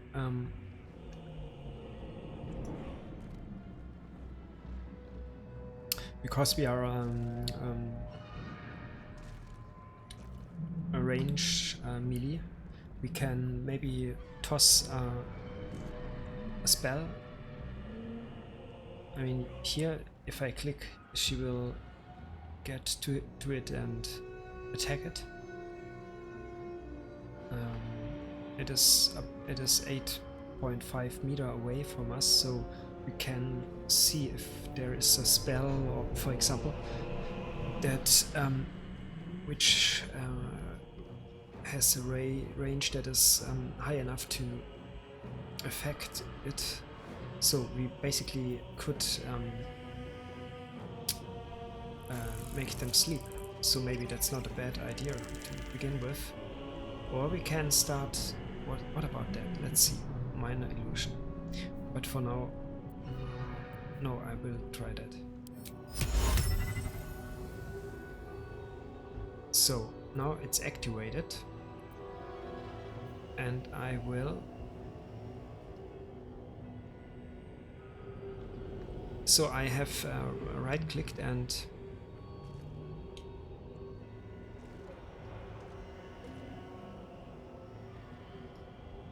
They are all in our range, and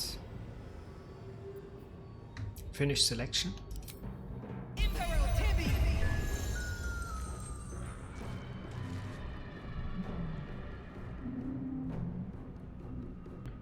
Right corner of your hotbar to end your turn, or space maybe. And now, we can't do anything else, right? So. Yes.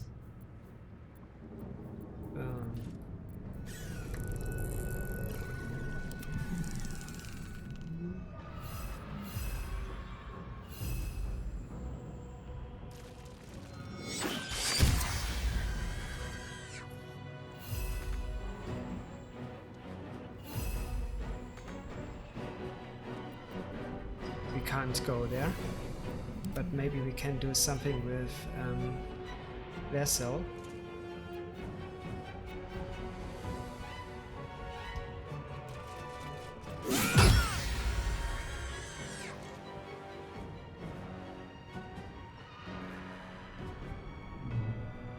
Parry or start a counter attack. So, and we don't have enough movement or anything. I guess I won't give in. Even she can't do anything now. So we have to end our turn for now and wait what the enemy is doing. And I hope he's sleeping. I am fury. I am death.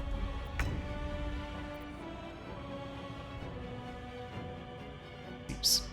And now we will try a spell. We will go a little bit further. Wonder if the gods are watching me. And we will try, let's see, magic missile. That sounds good. 6 to 15 damage. The firebolt is only 1 to 10 damage. So let's try that.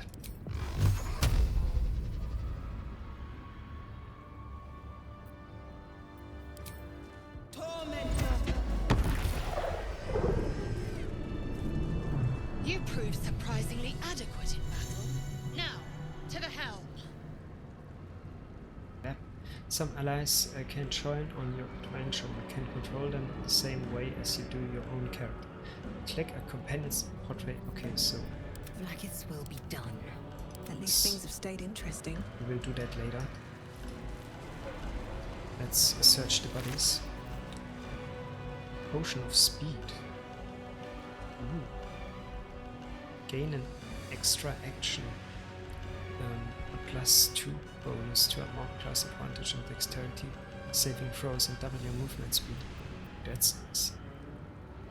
Is that a white bulb?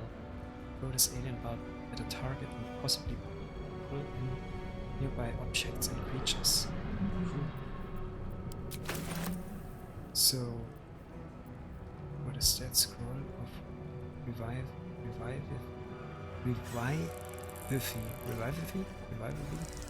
Revive a companion. They return to life with 1 hit point. Okay, I'm not used to click stuff. I'm used to hotkeys for actions.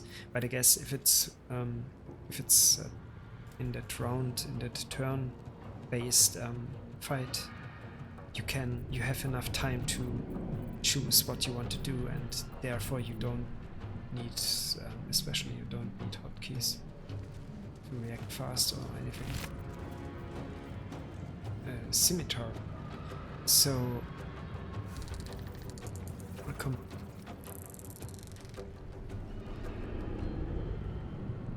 Is it better than our weapon? Let's see, what do we... Proficiency with this weapon type unlocks. Okay, I mean from damage wise it is better, but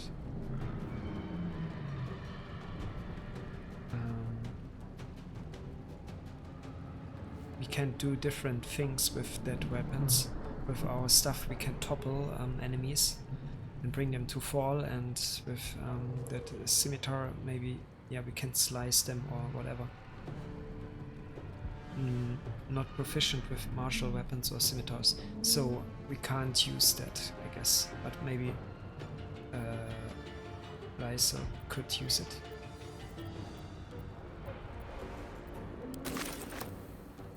Indolence breeds madness. Let's see what she has to... Yeah, I guess she has a better one. 4 to 13 versus... yeah. All's well that ends not as bad as it could have. Need to find a way forward. And stuff that we don't need, we can sell, I guess, like in any other RPG. Nice.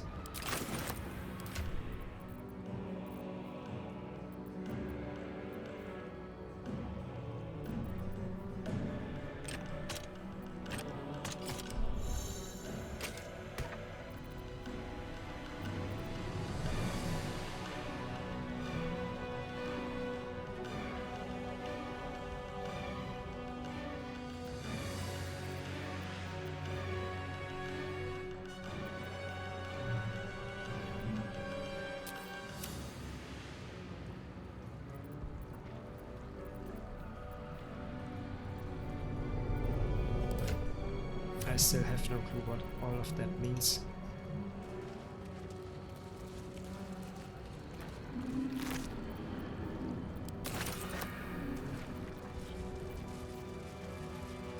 What's in here?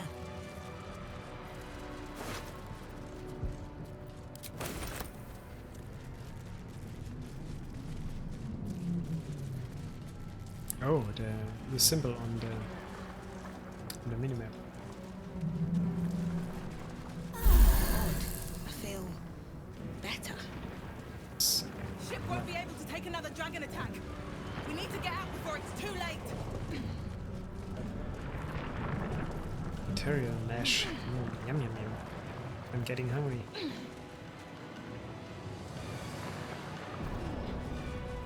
Here goes nothing.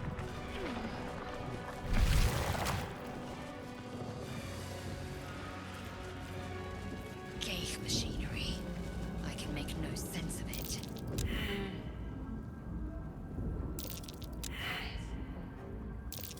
Another mystery.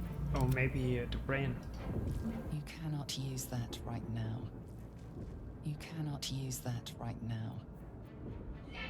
You cannot use that right now. Or she? Cannot make an arcane sigil. A sigil I cannot make sense of. Okay, we can't do anything here. The man isn't dead, but he's totally unresponsive. Let us have words. I hope we can... Life flickers in his eyes, but he seems totally unaware of his surroundings. rescue at least one of them. You! Get me out of this Oh, town! there's Shadowheart. What are you waiting for? Get this blasted tube open!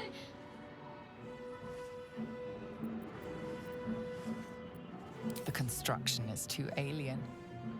Nothing looks familiar. Try that contraption next to the pod. They did something to it when they sealed me in. Hurry! Please! The rescue Illithid's captive.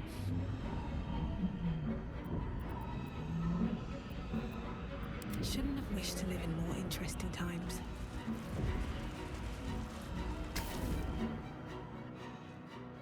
The console appears dormant.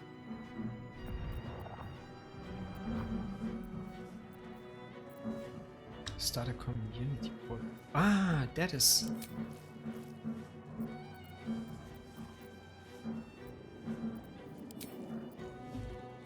Aha.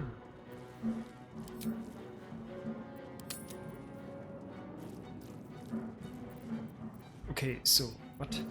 Look for switch. The mechanisms are completely unrecognizable at first, but then you spy an empty socket.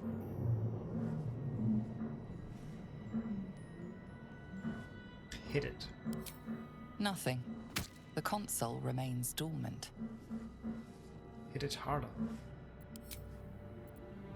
Whatever fits in that socket must power this thing. A hint.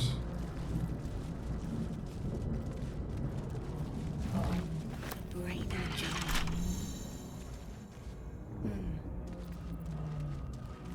Use tools to pick a lock or you can find its key.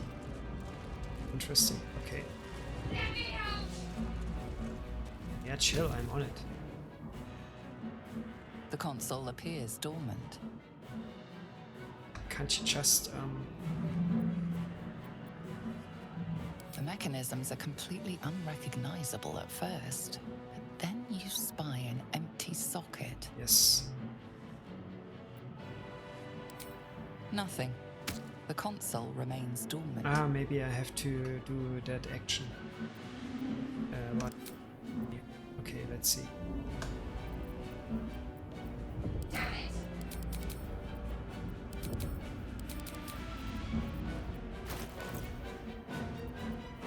Darkmind, humanoid brain, alive and in perfect condition, suspended in cerebrospinal fluid. Cerebrospinal fluid. Okay, maybe we can throw, custom.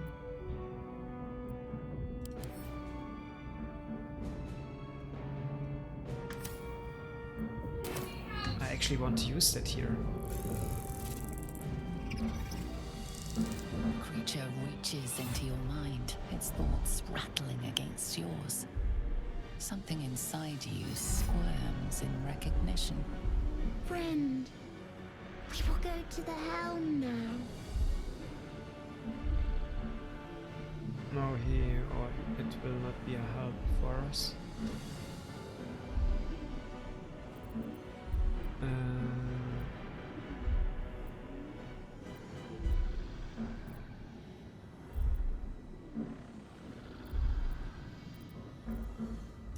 To know you, to love you, to give you our gift. A gift. A gift to make you as we are.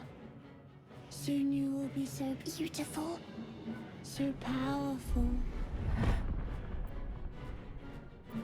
We are going to the helm.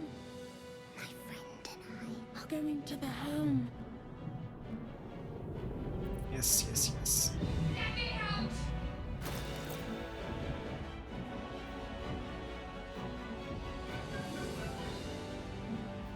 Sacrifice cultist, us. So I guess we have to do something with that.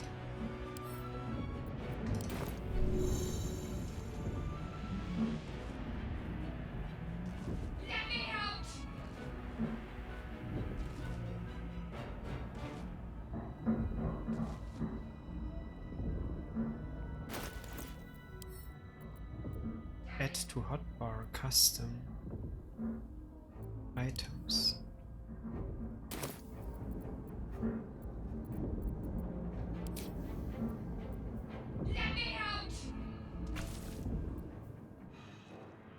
The console appears dormant.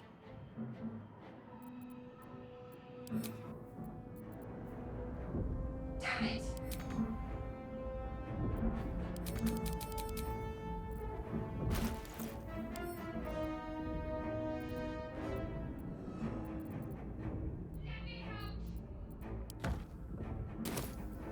Action, not reaction.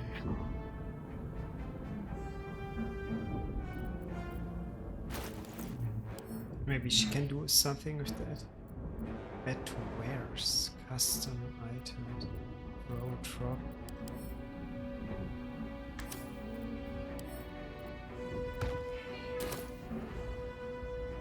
I don't know what to do. Maybe we have to.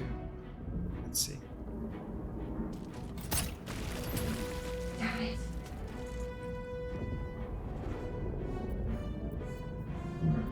Have a lot on my mind. And, well, in it. Let me out! Time to press ahead. Oh, enough waiting. I crave blood. Damn it! Faint images appear in your mind. A brain, a Githyanki warrior, and centuries of darkness. Let me out! No, never mind. Here we go. Wonder if the gods are watching.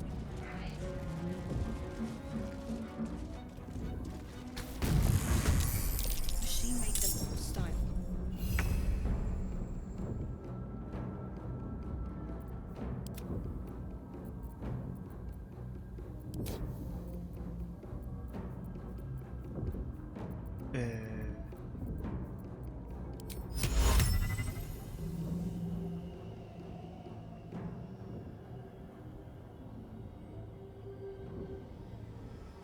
Only sleep one.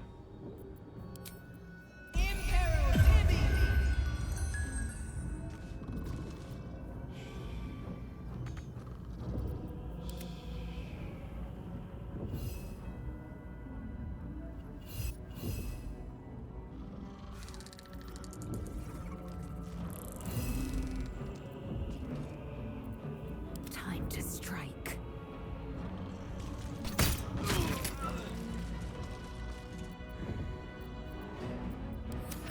Another fight. Let's go. Well, so much for peace.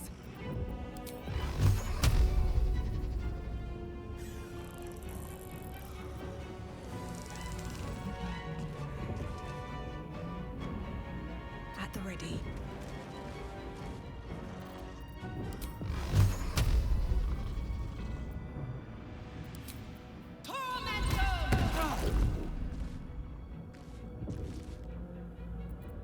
Victory awaits.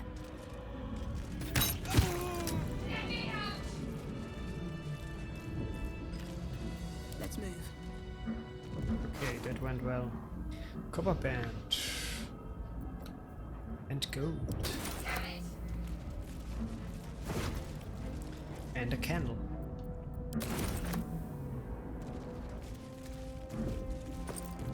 And a backpack. Why did I miss that? Maybe that was hers? Okay, so now how Let's do see we... what this does. Damn it! Come on! Get me out of this thing! There's magic at work here. Determine what kind. I'll go look her. Yeah, let's see.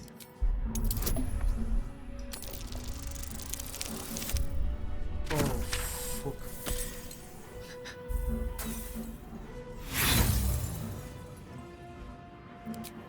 The magic's configuration is like nothing you know.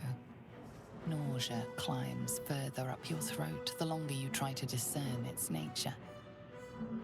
Are you satisfied? We need to go.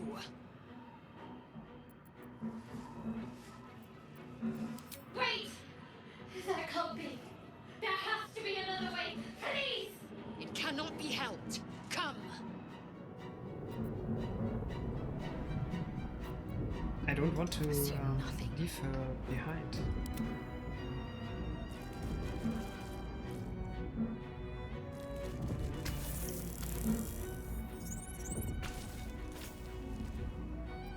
Indolence breeds madness. Come on! Get me out of this thing! Keep looking! What to do?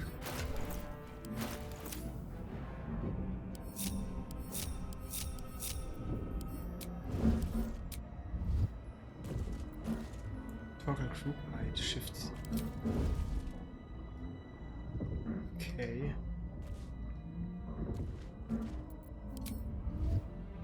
Swift as my feet can carry me. The console appears dormant. The mechanisms are completely unrecognizable at first, but then you spy an empty socket.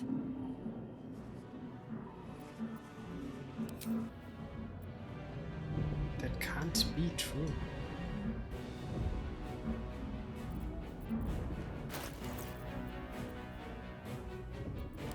Okay, back to that where we took the socket.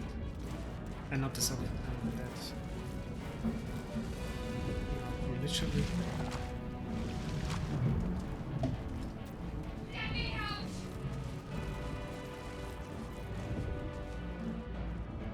No, 2 brains. Perfect.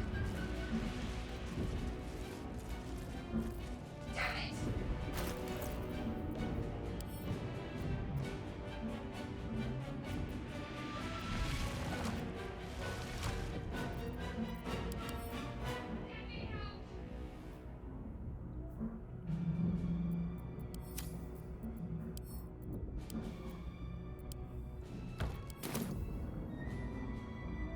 Damn it! Shoot.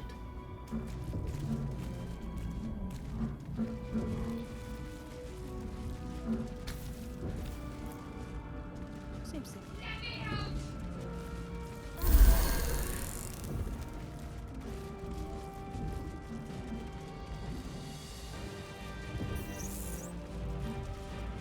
Damn it!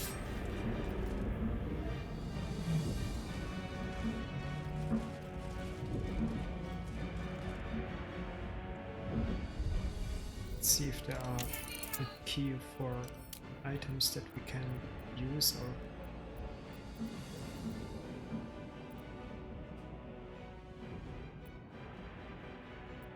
Damn it!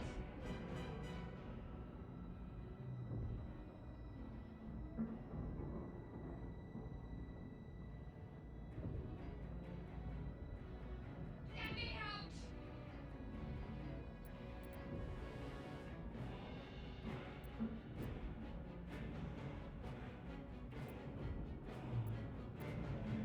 Damn it!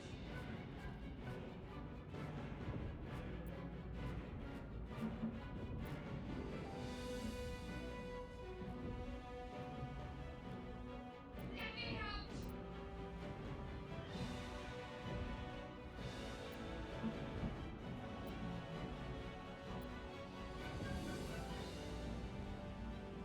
Damn it!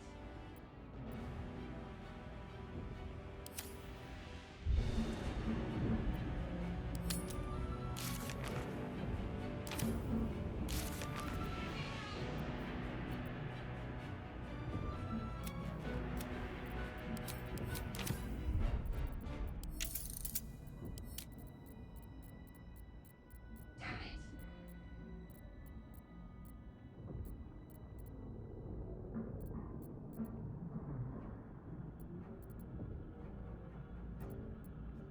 Let me out!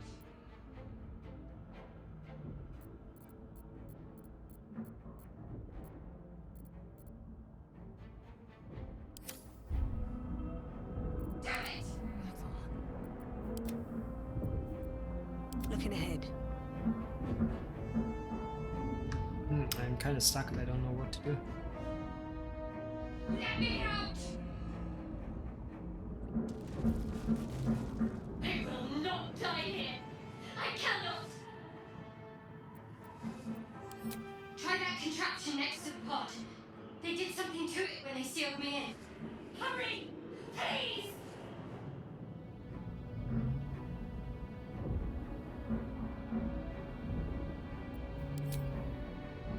I know that I have to do with something with it, but I don't know what. That's a The problem, console appears and I don't know dormant. how.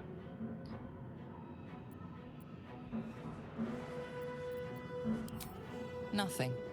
The console remains dormant. I can't. I just can hit it. Nothing more. The mechanisms are completely unrecognizable at first, but Then you spy an empty sock.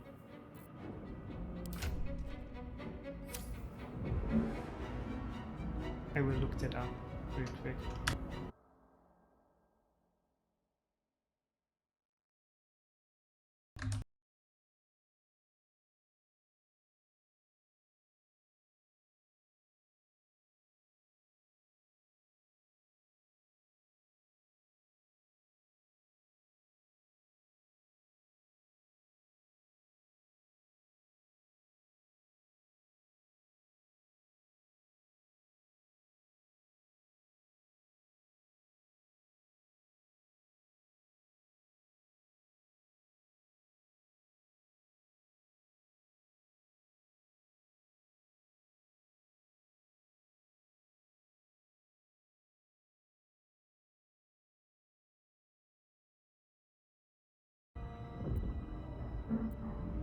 On my way. Okay, so we have to move on. Cursed to put my hands on everything. What's inside?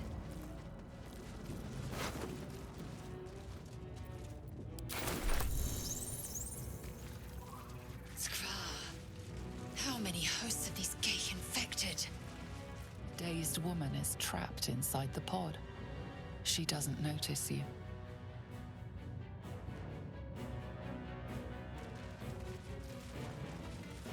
I hear something. Voices. I hear nothing of the sort. As you place your hand on the pod, you hear something. A presence connected to the pod, commanding the person inside to change.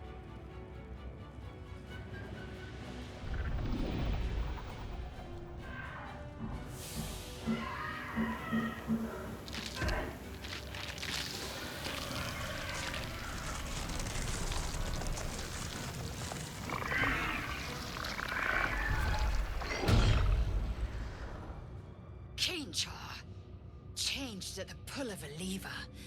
How? If we are not purified, this may be our fate. Krillin, preserve me. It's already finished.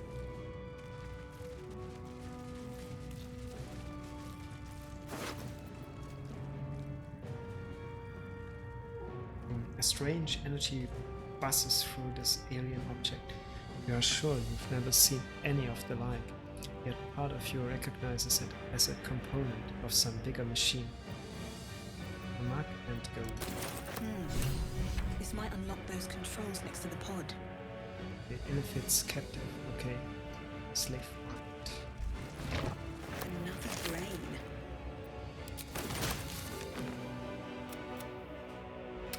We found an eldritch rune that may help us to rescue the captive half-elf. We encountered a survivor trapped inside one of the pods aboard the Nautiloid. Perhaps we can find a way to free her.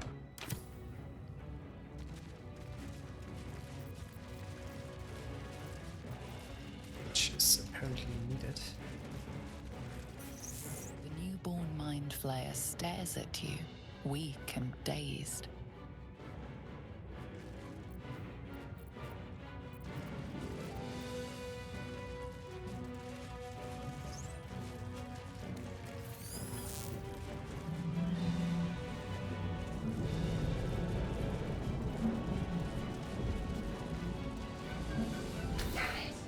Let's see if we have another option now. The console appears dormant. The console hums to life. But what is its purpose?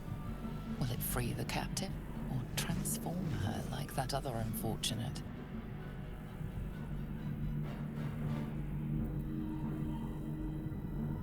First, yeah. Oh, that is a good roll.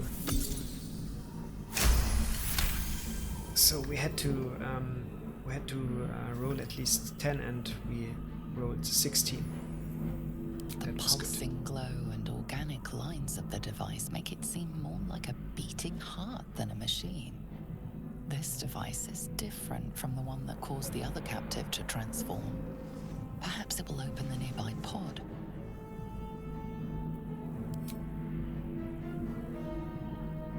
Suddenly, you feel a hideous squirming in your head. The parasite. Then discomfort fades, and another sensation washes over you. Connection. Authority.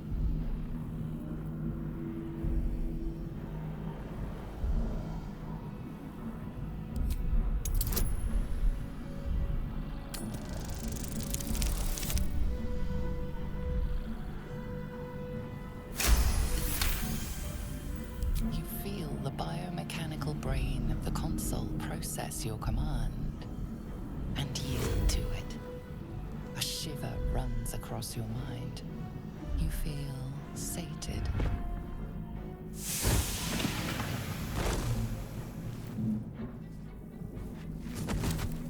Oh shoot. Channel update, rescue the Illithid's cat. At last. Thought I was done for.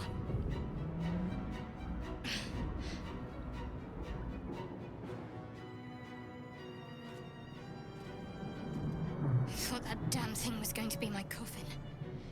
Thank you. Your mind lurches into her thoughts. Her gratitude is mixed with wariness, because you have a gift with you. You keep dangerous company.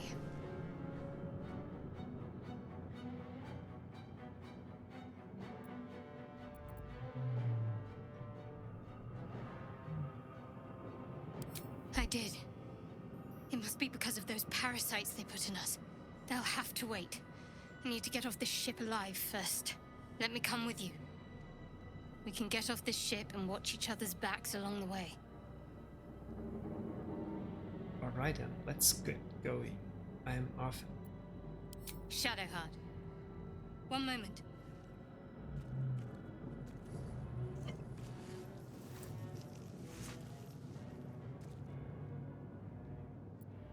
It's nothing. Trust me. Enough of this chatter. We need to get to the helm. Now. She's right. Lead on.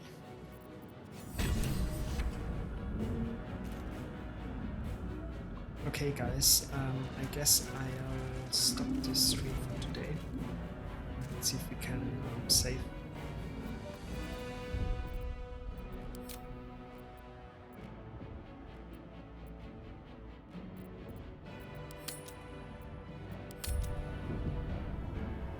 Of course, we are already 2 hours in the stream and I got to eat something. I haven't eat since lunch, so.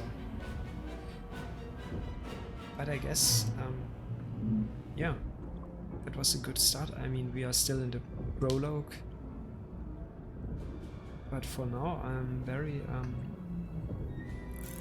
satisfied how the game turns out, and it looks fantastic.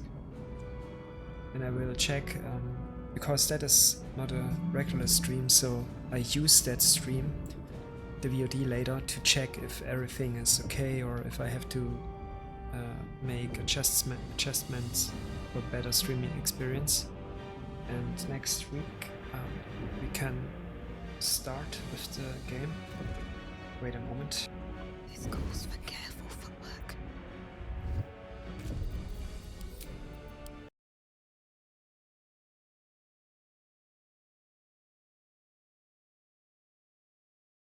So that's much better. So next week we can really start with the game and playing it.